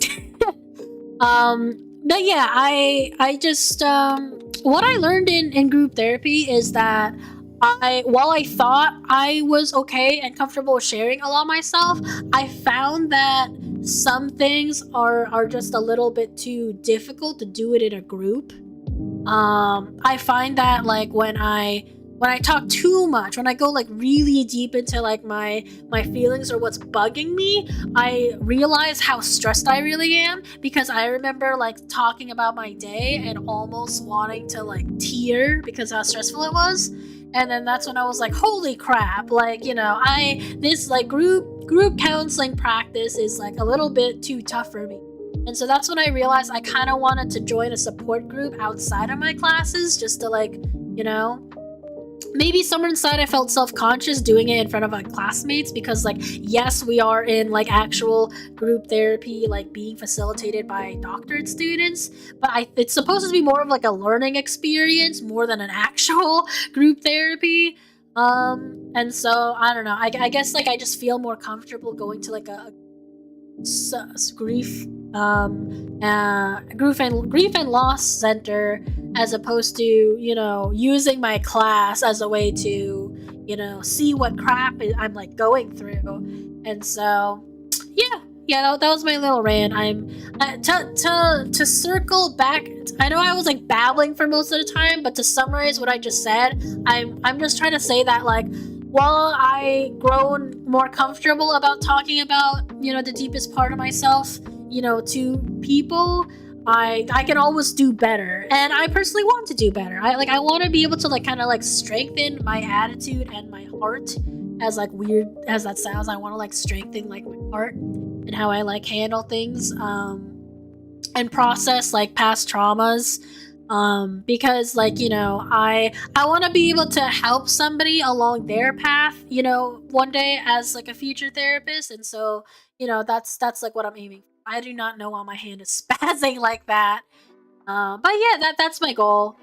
So for those of you who are new, yes, I am a psychiatric nurse in VTuber and lore.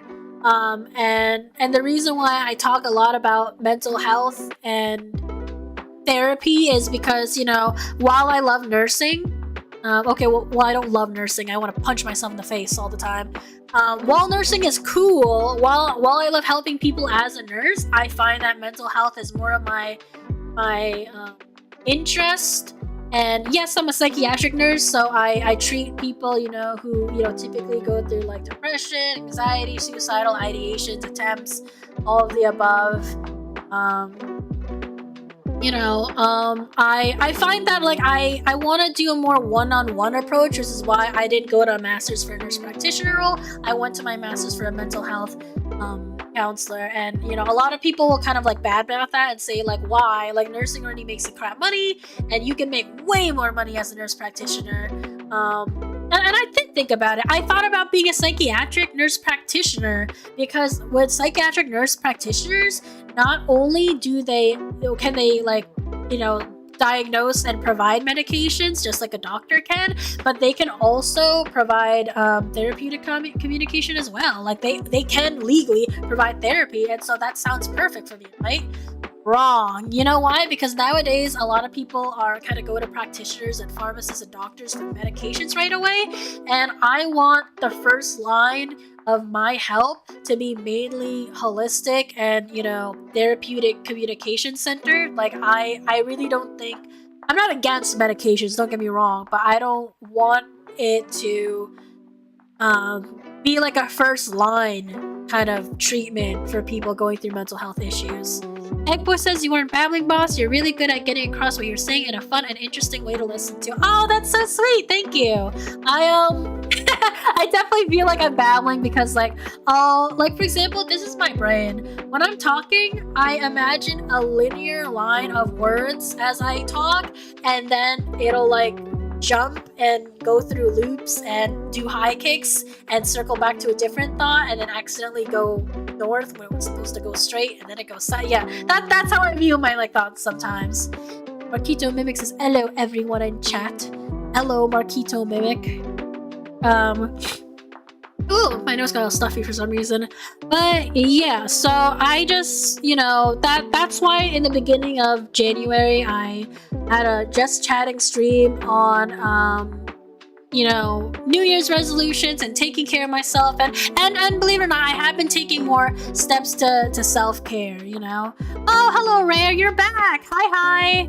Mimic says I made some good ass coffee. Yes, you did. Honestly, that lemon lavender whipped cream was really good because like when it melts, it really adds to the flavor of the coffee. And I thought it was gonna disappear after a while, but it's still there. So good job and thank you. But anyways, for context, guys, that guy's my roommate. Don't worry, no homo. I don't know why I said that. No homo. My roommate. What was I gonna say?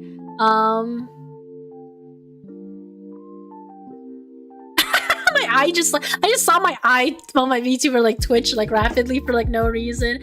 Rare says I realized I didn't subscribe. What's going on? You didn't subscribe.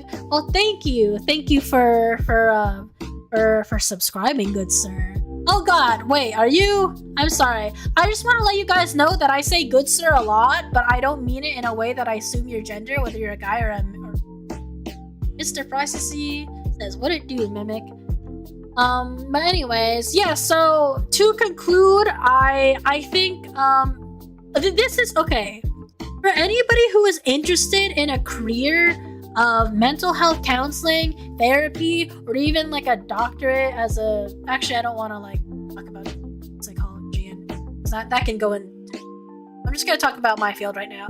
If you're trying to be like a counselor or a therapist, please don't do it and say, oh yes, I have empathy for people, let me do this. Because it's like, yeah, I believe every human has like, someone has like empathy for each other. But the truth is like, I think what makes a really good therapist is if they're actively trying to, obtain, multicultural competency in like, therapeutic techniques, that they do more than understanding the 12 standard, counseling theories, because there are more that people don't talk of, such as like one of my favorites, intersectionality theory. I'm going too much in depth on stuff like you guys might not.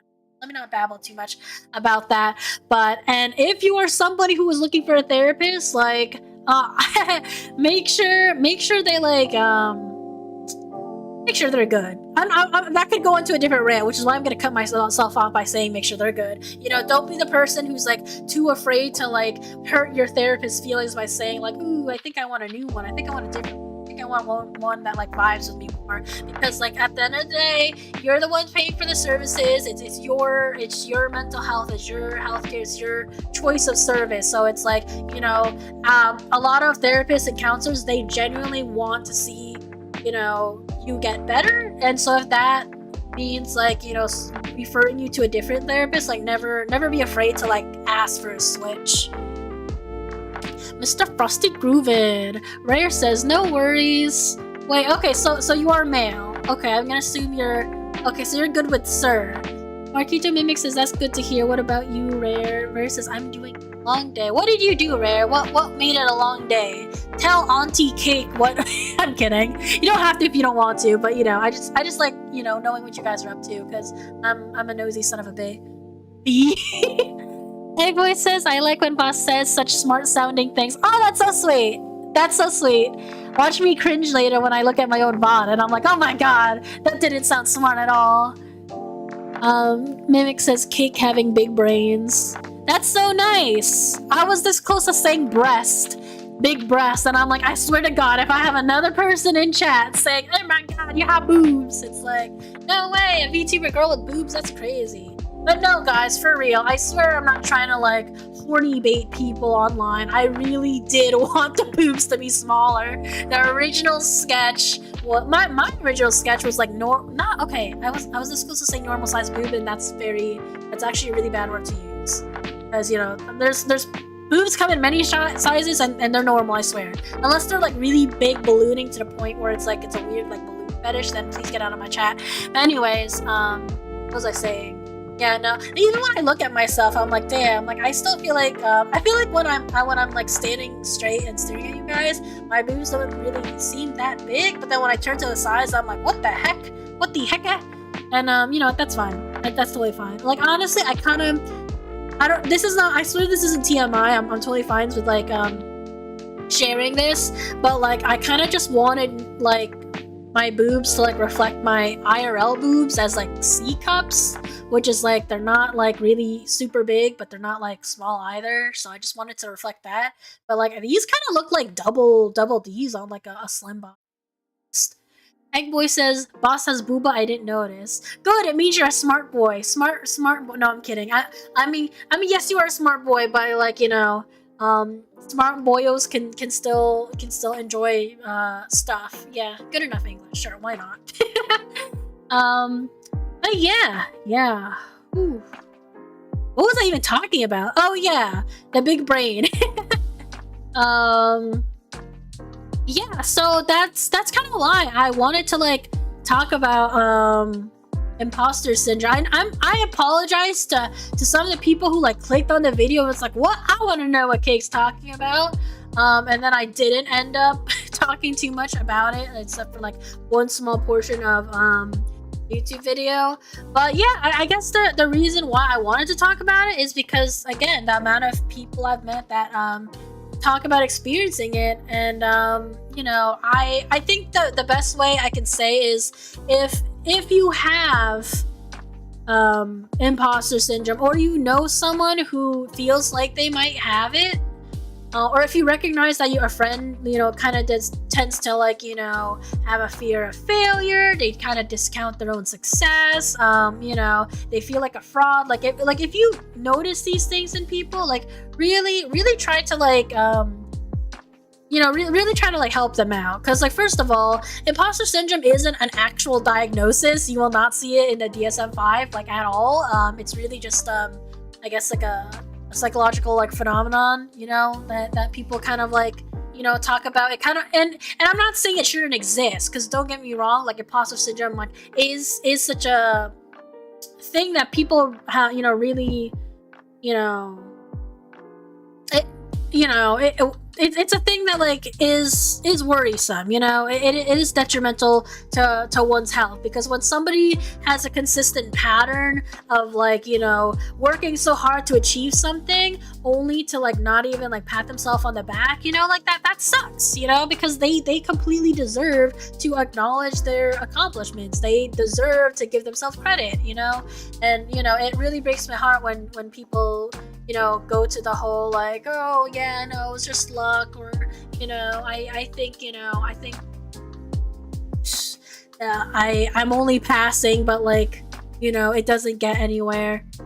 It really leads to like low self-confidence, you know, people feeling underachieved. And yeah, like honestly, with for me, so just, you know, random disclaimer, I in 2015, I got depression. I still have depression. It kind of just like comes and goes, depends on like, you know, situational depression, right? And so, you know, there were times where I kind of like felt that way. Actually, hold on, sorry, I was like ignoring chat for a while. Oh no! Hold on, I closed my tab. Why did I do that? Why did I do that? Let me reopen my tab. La la la la la la la la la. Depression sucks. I agree. We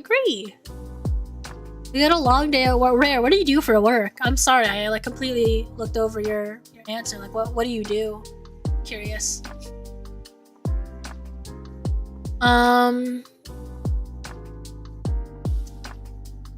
Oh, I was saying something. Oh yeah, I'm sorry guys. Okay, so here's the thing. When I remember when I was going through a lot of like depression and anxiety-ridden episodes, I feel like the thing that helped me the most was research.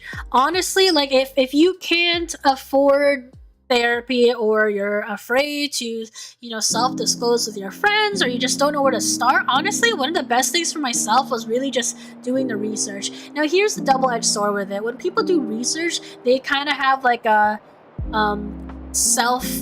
they're kind of like some sort of confirmation bias, or self-fulfilling prophecy. I think that makes more sense, you know, where, you know, someone might be like, hey man, I think you're depressed, and then they Google symptoms of depression. They're gonna be like, oh my god, yeah, you're right. And, you know, honestly, there's harm in self-diagnosing yourself, because like a lot of people kind of throw around the word depression, anxiety, without realizing that there is legitimate criteria, you know, under each mental condition that is, you know, listed in the DSM.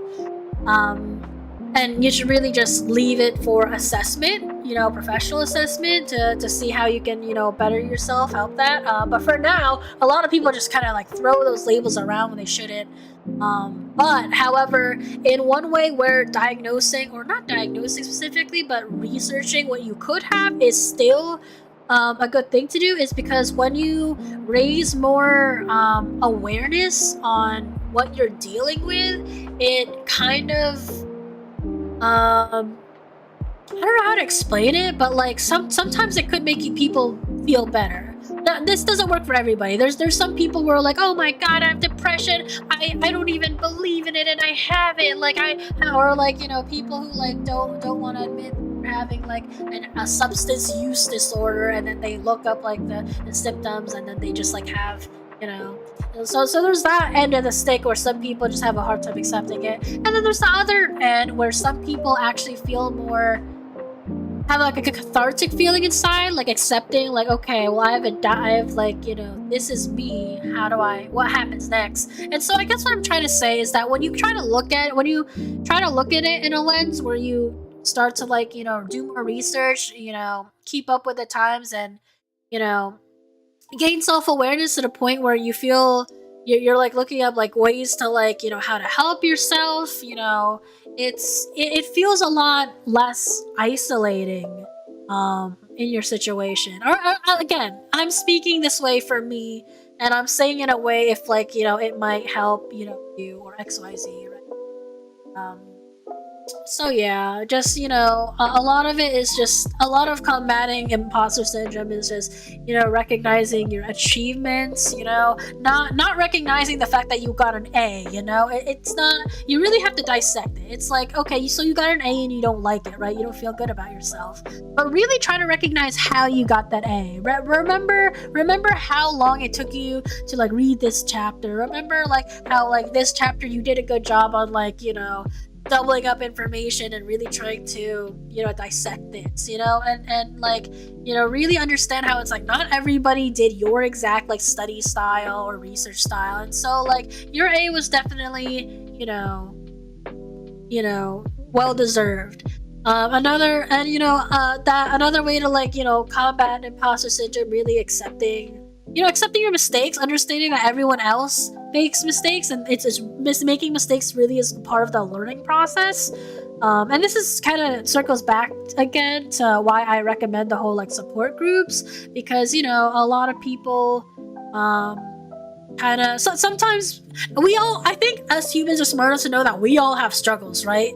But sometimes you don't really know now until you're in a space where you're able to talk about said struggles with people. You know what I mean? You know how like you talk about something with a friend or a therapist, and like you're asking them for advice, and it's like you already know what to do, but it's like it feels a little bit more reassuring when somebody kind of like tells it to you. It's something similar to that, right? So another, and that kind of ties back to imposter syndrome. Another way to like help yourself go through, understand what you're going through is really just, talking to someone, like, share your feelings with like someone that you like really trust, right? And understanding that like, hey, maybe the friend you're talking to also experiences the same time, say the same thing. Oh, I'm sorry, Rare. I like missed your message. Oh, you work in retail? I worked in retail before. I used to work at Target. And that place, oh my god. Well, that's a story for another time, but yeah, it was rough.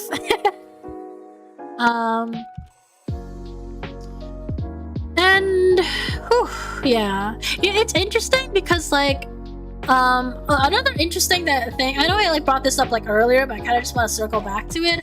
But when people go to therapy, a lot of the times they'll be recommended CBT. So again, not cock and ball torture, it's cognitive behavioral therapy. And the reason why CBT is like so popular is because it's an evidence-based practice.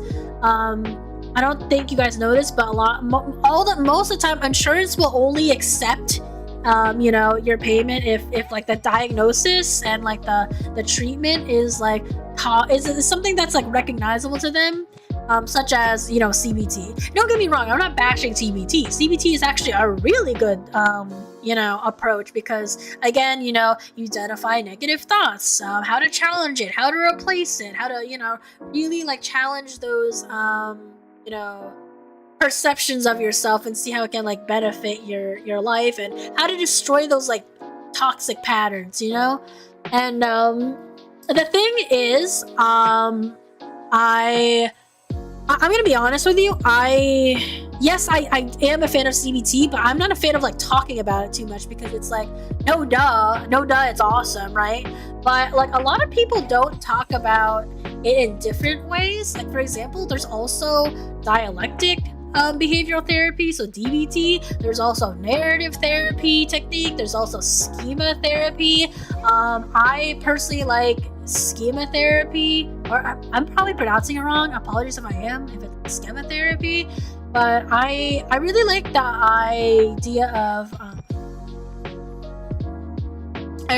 idea of schema therapy, because with schema, it's usually more long-term as opposed to CBT. So while CBT, it focuses on challenging like specific negative thoughts and behaviors that contribute to emotional distress, with schema therapy, I feel like it kind of, not only does it like identify, but it like it really tries to like dig deep into lifelong patterns and themes in your life that might be way more difficult to talk about. You know what I mean? So CBT, this, and again, take this as a loose example. Like CBT will be like, yes, because this must stem from like childhood or whatever, But with schema, I think not only will it identify that came from childhood, but like the therapist will probably find other ways to like challenge, that even deeper. I'm so sorry if I like worded that really differently, like really like stupid, but like, keyword deeper, it's kind of hard to like bring up like a fake, like a fake scenario. But yeah, for I think CBT is usually short term, and then schema is like long term. I think schema therapy also uses other different approaches. Like for the most part, a lot of them includes like cognitive behavioral restructuring. But again, like I think schema goes like deeper and places like a stronger emphasis on like, you know, modifying like core beliefs. So again, I guess you can call schema therapy CBT on steroids. Oh wait, please don't ever call it that, because that's not professional at all. That's how I like studied it briefly. I also like the idea of narrative therapy. So narrative therapy is actually kind of hard for me to describe, because the way I learned it is like how it's like really good for kids. So for example, kids who came from homes of child abuse, you know, sexual abuse, sometimes therapists will use narrative play therapy to kind of explain like what happened to them. You know, it is pretty like weird to say, yeah. It is quite sad too, but it's, you know, it's literally the client trying to drive a narrative to tell the therapist like, you know, their issues without trying to like, you know, this is like kind of hard to say, but like without being too much on the nose, you know what I mean?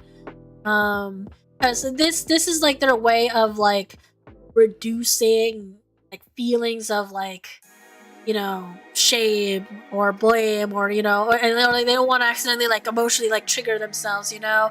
So I guess narrative therapy kind of gives the client a way to like reframe their stories. That way, you know, yeah, it's, you know, I think I explained that the best way I can. Honestly, like, you know, I can do better and I will try to, but you know, that's the fun part that I've been learning. David says I do that when I facilitate children. Oh yeah, that's true. Yeah, narrative play therapy is really good for like working with adolescents. You know, I remember oh, you guys probably didn't like watch this, but I remember watching Haunting of Hill House on Netflix, and like one of the girls, I remember one of the characters was I think she was a social worker actually, and she identified this child who, you know, just wasn't eating properly, she wasn't speaking much anymore, her behavior just drastically changed, and you know, when she tried to like dig deeper into the child's life, you know, she kind of like used clues from like narrative techniques on like what happened to the little girl, and apparently I think the foster father was you know, sexually abusing the girl, and you know, the little girl kind of explained that through like the dollhouse, and she even gave the perpetrator a nickname. She called him Mr. Smiley, and oh my god, it was so sad on like why he was called Mr. Smiley too, because like when she looks at the ceiling as she's getting, you know, XYZ'd, like you see kind of like a weird like smiley print on the ceiling of the room. So you know how like when you look at like wood and stuff, and then they'll have like those like details on it, and one of them was, you know, little circles and lines. Yeah, so it looked like a smiley, so she named him Mr. Smiley. And so like in her narrative, you know, technique, that was her way of like telling her like what's been happening in her life. Yeah, it was so terrible. Oh, you remember that, Mimic? Yeah, I think I remember you did like see some of that. It was just so, whew, my god, I really effing love that episode. It really hurt, and I could see how like the social worker character, she was like, yeah, she successfully you know, put the guy in like, you know, prison, and she successfully saved the girl, but in the end she just felt so like miserable that it happened to someone in the first place. And you know, but she was amazing for that. Like I think she was one of the best characters on the show.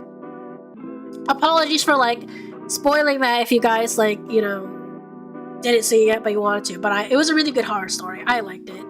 Appa says, do you ever get so pissed you get hungry? Oh, I'm hungry all the time, so I'm pissed all the time too. No, I'm kidding. I am hungry right now though.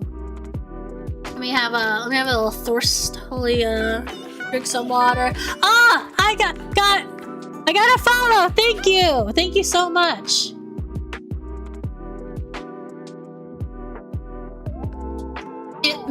Milkstress? That's actually a really cute name, Milkstress. Okay, that was my That was my little water break.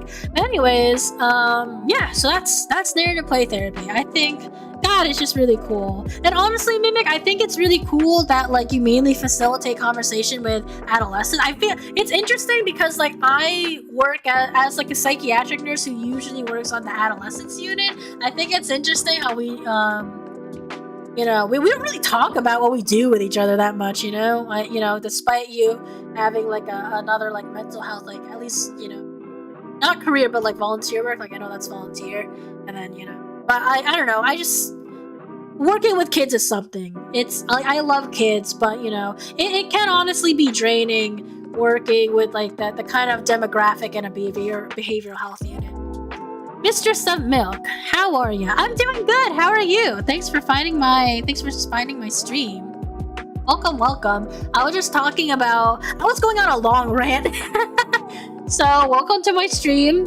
I like just chatting mainly, or you know, comfy cozy games. I usually stream on Thursdays, but I think I might be streaming on Tuesday night, guys. I realized I didn't finish my thought that I said over an hour and a half ago, but I might stream Tuesdays. I know 9 p.m. is usually when I stream, but I feel as though maybe I'll try to experience streaming at an earlier time, just because like I know and I know people have lives, so around this time is like pretty late. And just for context, I'm in Eastern Standard Time, so it's like 11:43 for me. Nextra says, thanks, I'm a sucker for hair buns.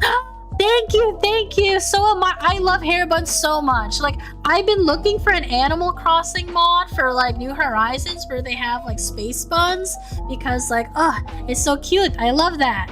Sasha says, wait, do you only stream on Thursday and Tuesdays? I actually only stream on Thursdays, so Thursdays 9 p.m. Eastern Standard Time, but I am trying to stream on a second day, just because like last year I used to stream twice a week, and then this year I just got so crazy busy and burnt out, you know? You'll be there? Thank you! I appreciate that, Egg Boy. But yeah, I think maybe I'll stream Tuesday at 8. You know, maybe I should just force myself to say I'll stream on Tuesday at 8 next week, so that it's like embedded, you know? Because I keep saying I'm gonna do something and I don't do it, and you know, I guess I'm just afraid of committing to a time and then finding out I can't make it on time. But I'll be real with you, most of my Tuesday evenings have been free for the most part, since my master's program it's Monday and Wednesdays. Yeah. Milkstress says, Space Buns is a technical name? I did not know that. Oh, I think so? I think it's the technical name. Oh, at least I think so. Hair buns.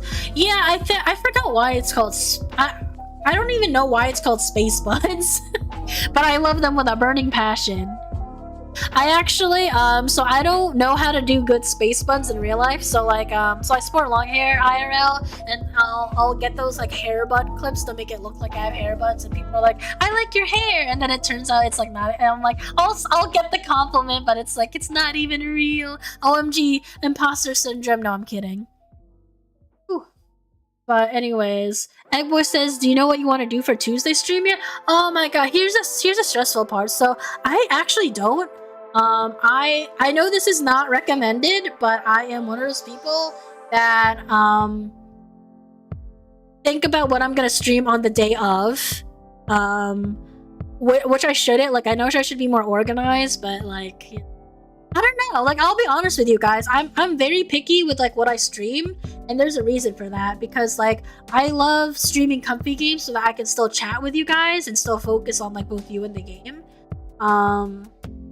I swear it's not an unhealthy people pleaser thing. I just genuinely like to do that. I like my streams like that.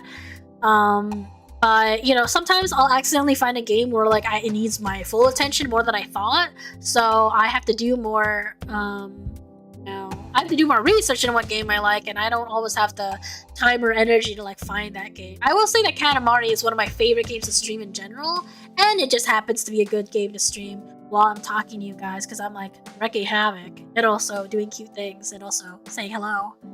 Milkster says, have you ever watched Happy Sugar Life? I have not, but let me use the power of Google to look that up. Happy sugar life. You should try ASMR. Oh my god, I will not do good at ASMR at all. I did ASMR on my friend once because she was going through a bad breakup. She used to be in a sleep call with her long distance boyfriend, and so I was in the sleep call instead, no homo.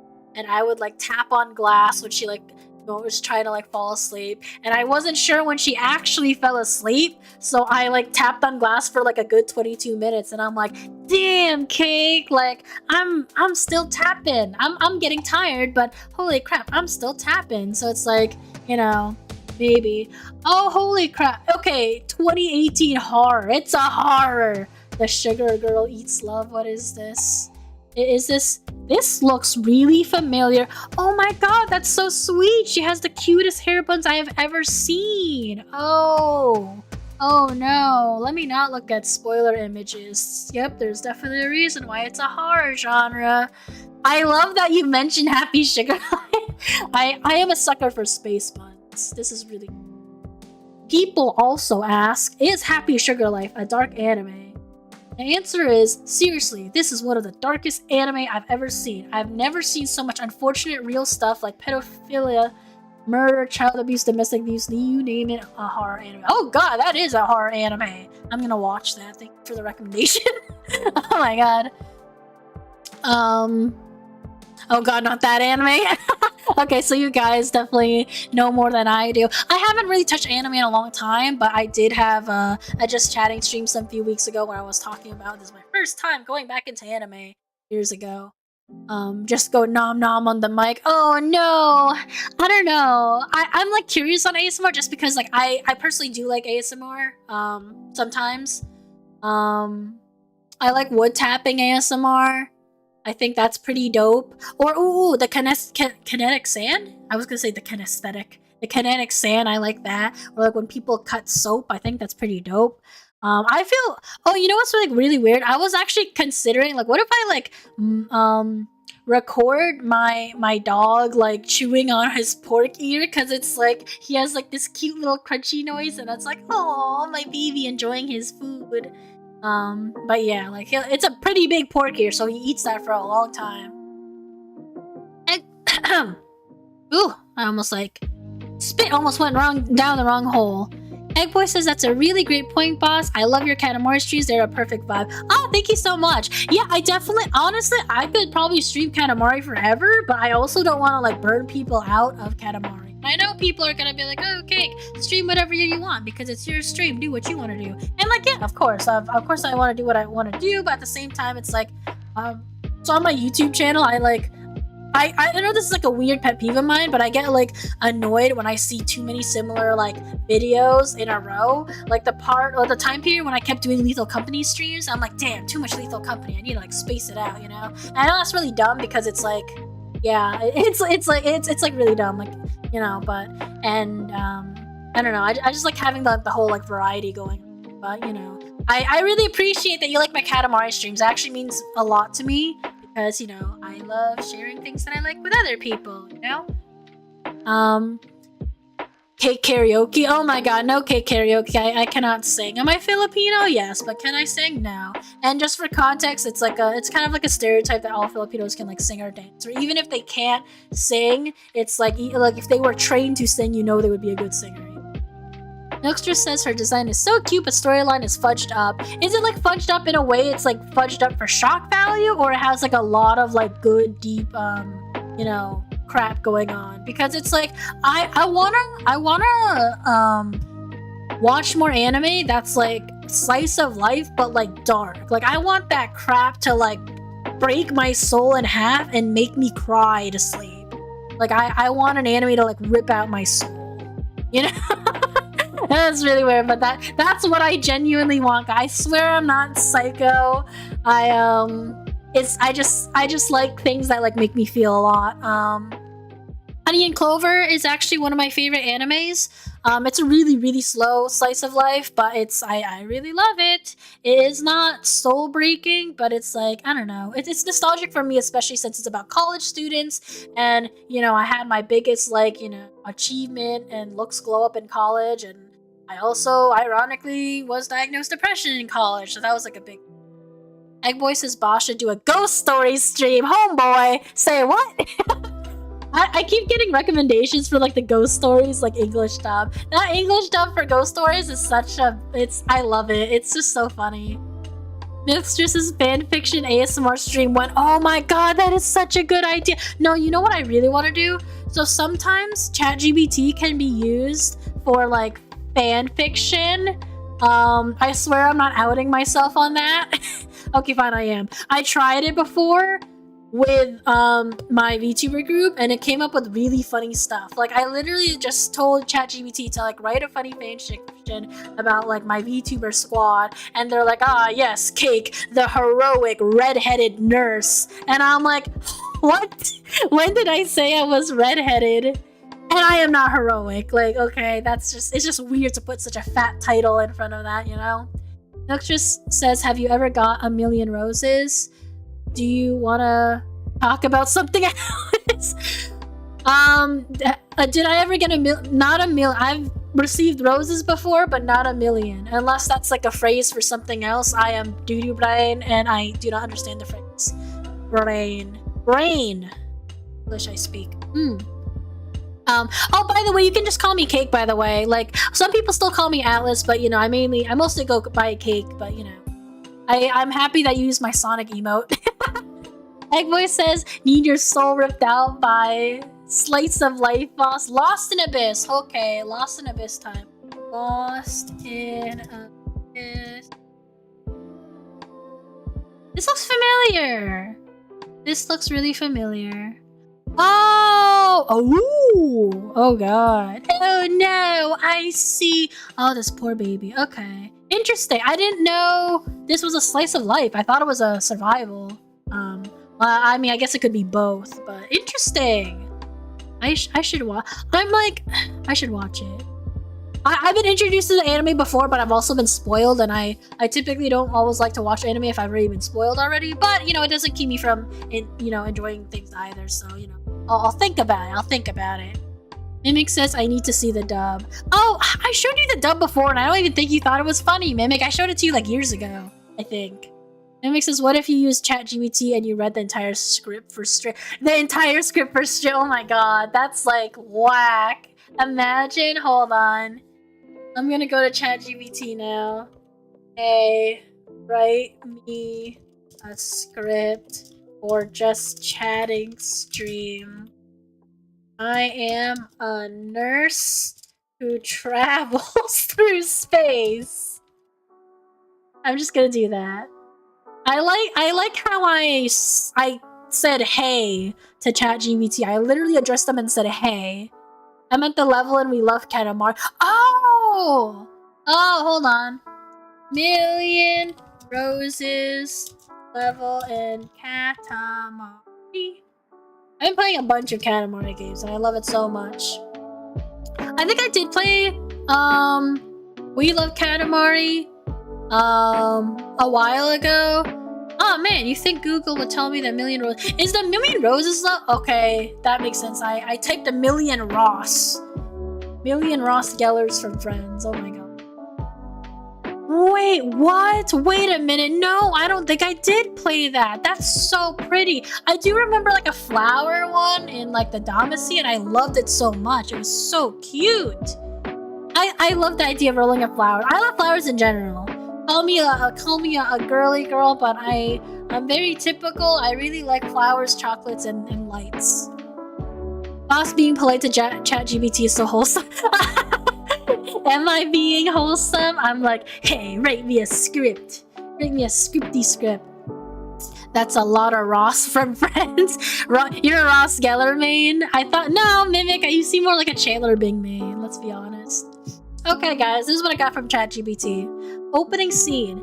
Camera fades in to show a futuristic spaceship interior with advanced technology and screens displaying stars and planets outside. The sound of the spaceship's engines humming softly in the background. The camera then pans to show the user, dressed in a futuristic nurse uniform, sitting in a comfortable chair with a headset on facing the camera. User smiling warmly. Hello, space travelers. Welcome to today's stream. I'm your name. your friendly neighborhood space nurse coming to you live from the stars. Interaction with chat. User, how's everyone doing today? Let's see who's here. User looks at chat. Hey, Mimic, good to see you. Thanks for joining stream. Oh, Egg Boy, I'm glad to hear you're feeling better. Remember, self-care is crucial, even in zero gravity. Oh my god, this does give me a script. Who talks like that? I don't even like roll. Okay, guys, I'm really lazy. As a VTuber, I'm gonna come clean. But also, I think it's really obvious to you guys, but I don't roleplay as like a space goer. I don't go, hey guys, how are you doing? As the constellations align. Hey guys, like, as we are passing Jupiter, is everybody feeling comfortable today? Like, I don't do that. And I think that's really funny. Continue? Oh my god, ChatGPT ASMR. Oh, yeah, no, sorry. If you guys want it to be ASMR, I don't think I'm doing that. Boss is a Phoebe main? Oh, Egg Boy. Okay, listen, I know that Phoebe is a fan favorite because she's really quirky, but I've been compared more to Monica Geller, ironically. I actually do really like Monica. She reminds me of... Okay, I was gonna say she reminds me of the annoying parts of my mom, and that didn't connect well to why I like her. I am not a neat freak, unfortunately, but I feel like I drive a lot of initiative and passion in, like, certain conversations. So yeah, I feel like I have more Monica moments than Phoebe moments. Appa says I spent on money on ChatGPT. I get to be rude to it if I want to be. Okay. User laughing. Oh, I'm supposed to laugh. Hahaha. You're right, Egg Boy. Space food can be a bit interesting. Hey, it's all part of the adventure, right? Oh, look, a Q&A segment brought to you by ChatGPT. Okay, all right, let's take some questions from the chat. What do you want to know about space nursing? Fire away. Oh my god. I'm sorry, but there's a lot more entertaining than I thought it was, and now it needs to be a future stream. Oh, you can see Monica too? Bet. Honestly, everybody's like, yo, Rachel Green is like so beautiful, but it's like, homeboy, Monica and Phoebe are right there, literal queens. They got the gorgeous bone structure, you know? And fashion. All of them were great fashion icons. Milkstress says everyone has that one Chandler friend. Tag your Chandler friend below. Rachel is Meat Mimic. You're literally the Chandler friend. Don't even. You're not Rachel. Egg Voices, what's it like trying to combat space AIDS, boss? Oh, well, I actually live in the cake twilight zone where space AIDS was eradicated. I'm very sorry that your solar system has to deal with the space AIDS, Egg Boy.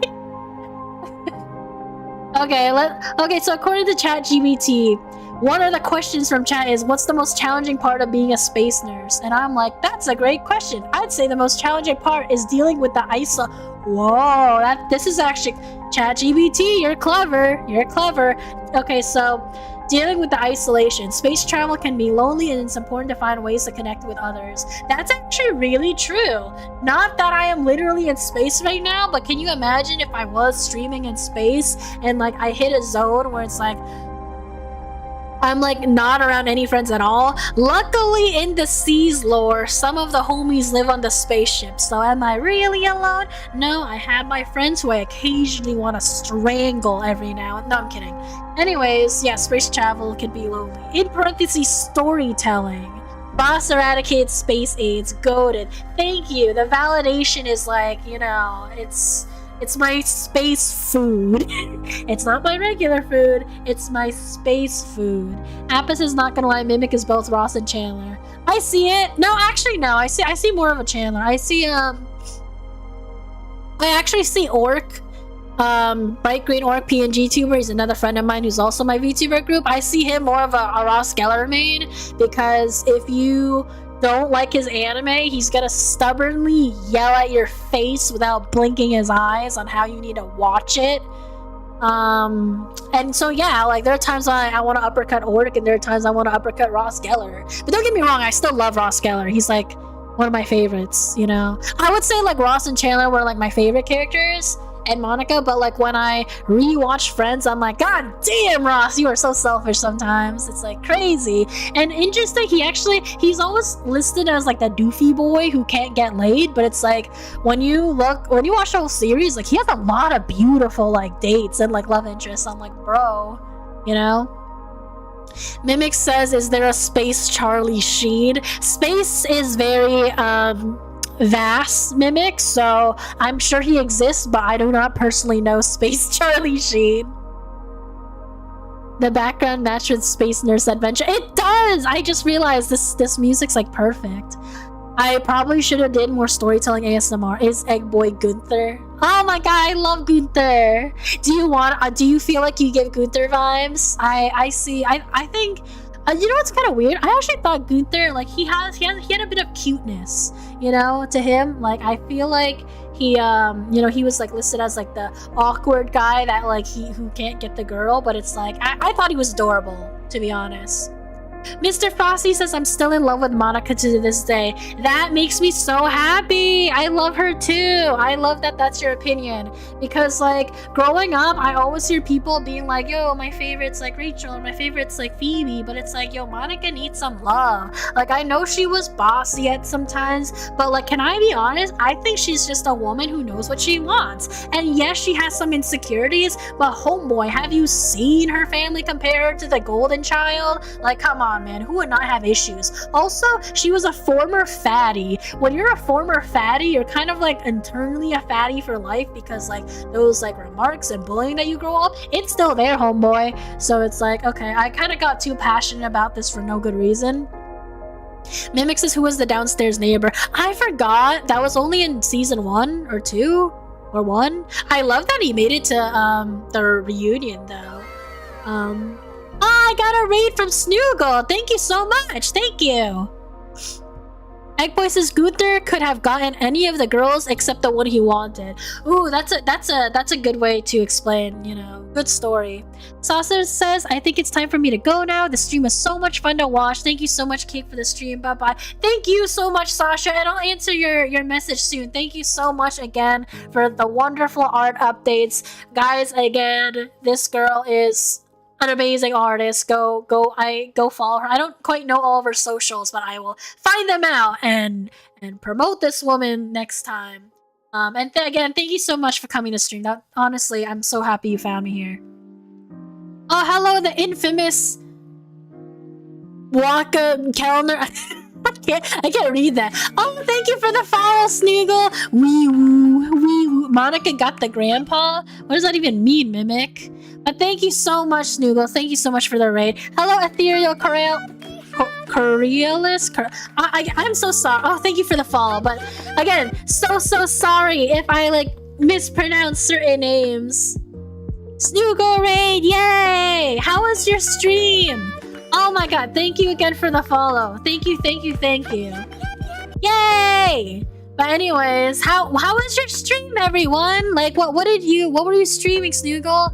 I was in the middle of my just chatting stream, and I was just like, I decided to like use ChatGPT. Like, all right, what if I just use this as a script and be like, hey, write me a script for just chatting stream. I am a nurse who travels through space, and honestly, I'm having like a lot of fun with it. A lot more creative than I thought I was.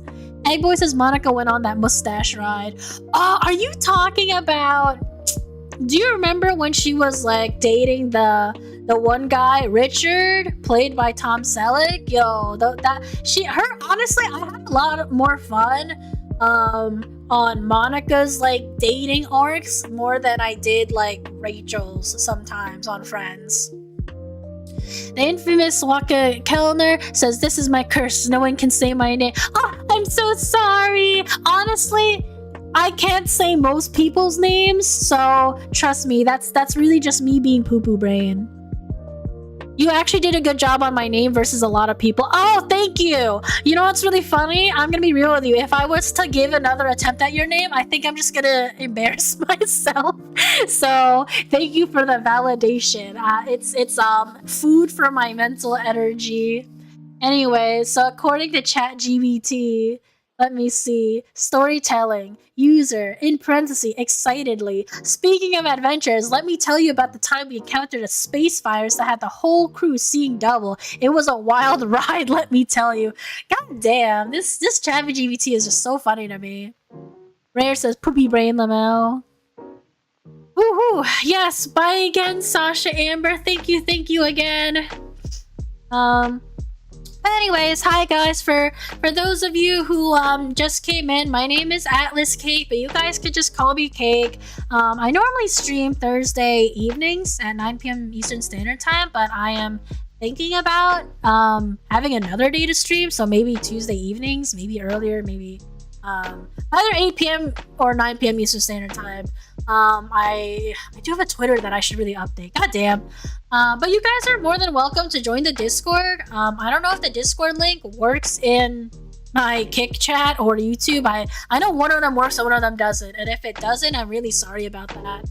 And if you guys don't want to join the Discord because you just met me, that's completely fine. Like, you know, pressure. But I just want to let you guys know, you know, I like getting to know, you know, people in both my just chatting streams and Discord.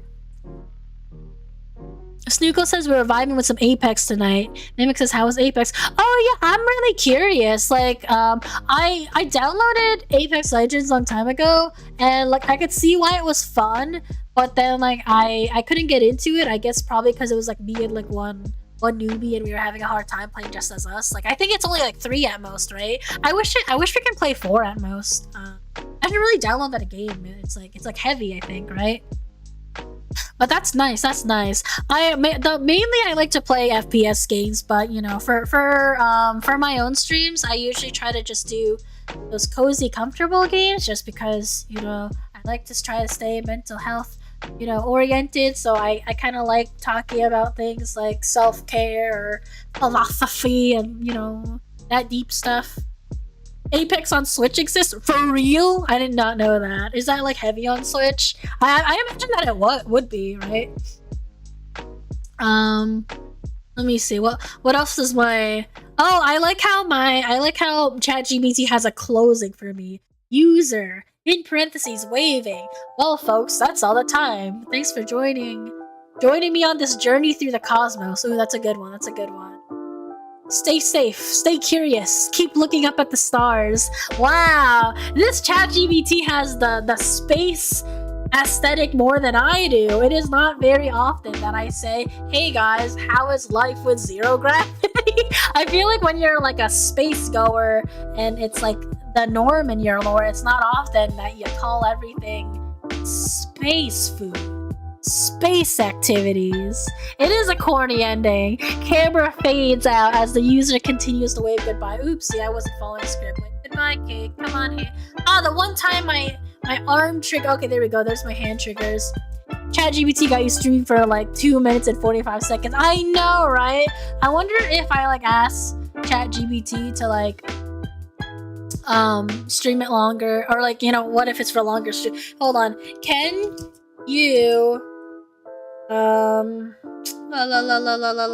retype the Q and A portion,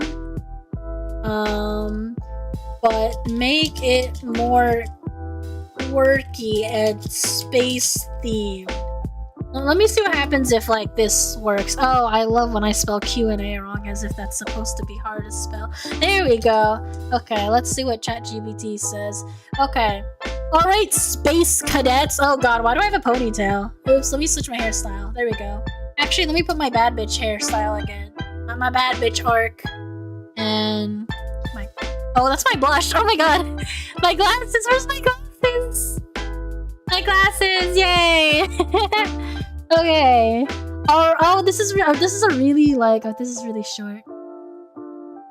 Yeah. Oh, you like the top, the high pony? I like it too sometimes. Where is it? Oh god, it looks weird with like... I like the, you know what I really like? I like the glasses look and then the high pony. Ooh, pretty.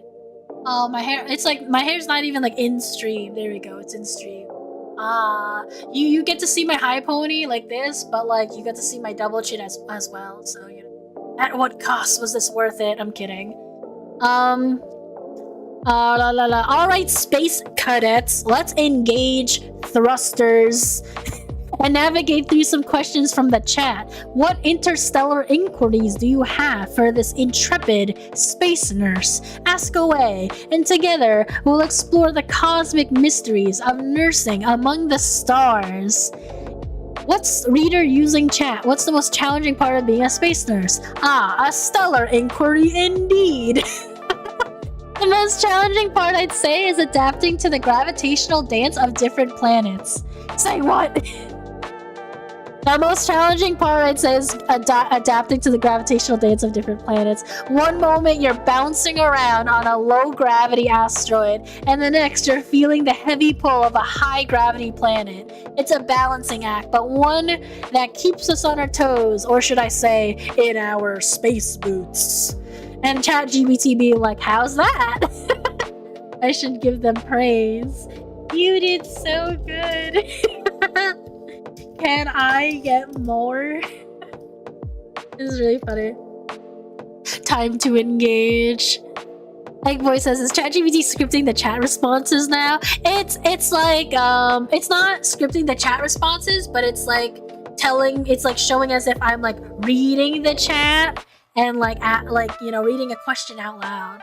So it's like, absolutely, let's continue our cosmic journey through the depths of space with more quirky Q&A.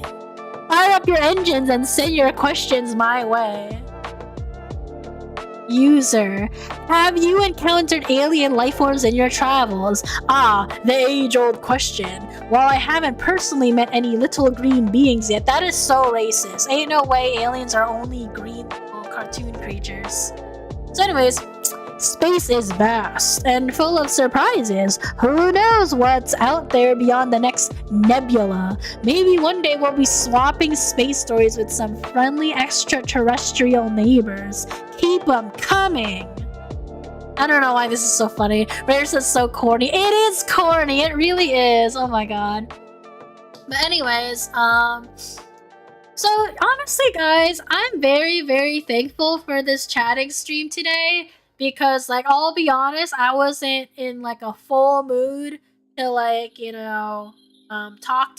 And I know a lot of people will be like, oh, Cake, mental health and self-care first. If you're not in the mood, take a break. And it's like, here's why I don't want to take a break. It's because I find that I've been having, like, a pessimistic mood before I start things anyway. Whether it's, like, going to class, making lunch, making dinner, you know? Sometimes I'll have my fatigue moments. But, like, once I start it and then I keep it going, like, I genuinely really enjoy it. And so that's why I make an appointment to, like, show up when I say I'm gonna show up, you know?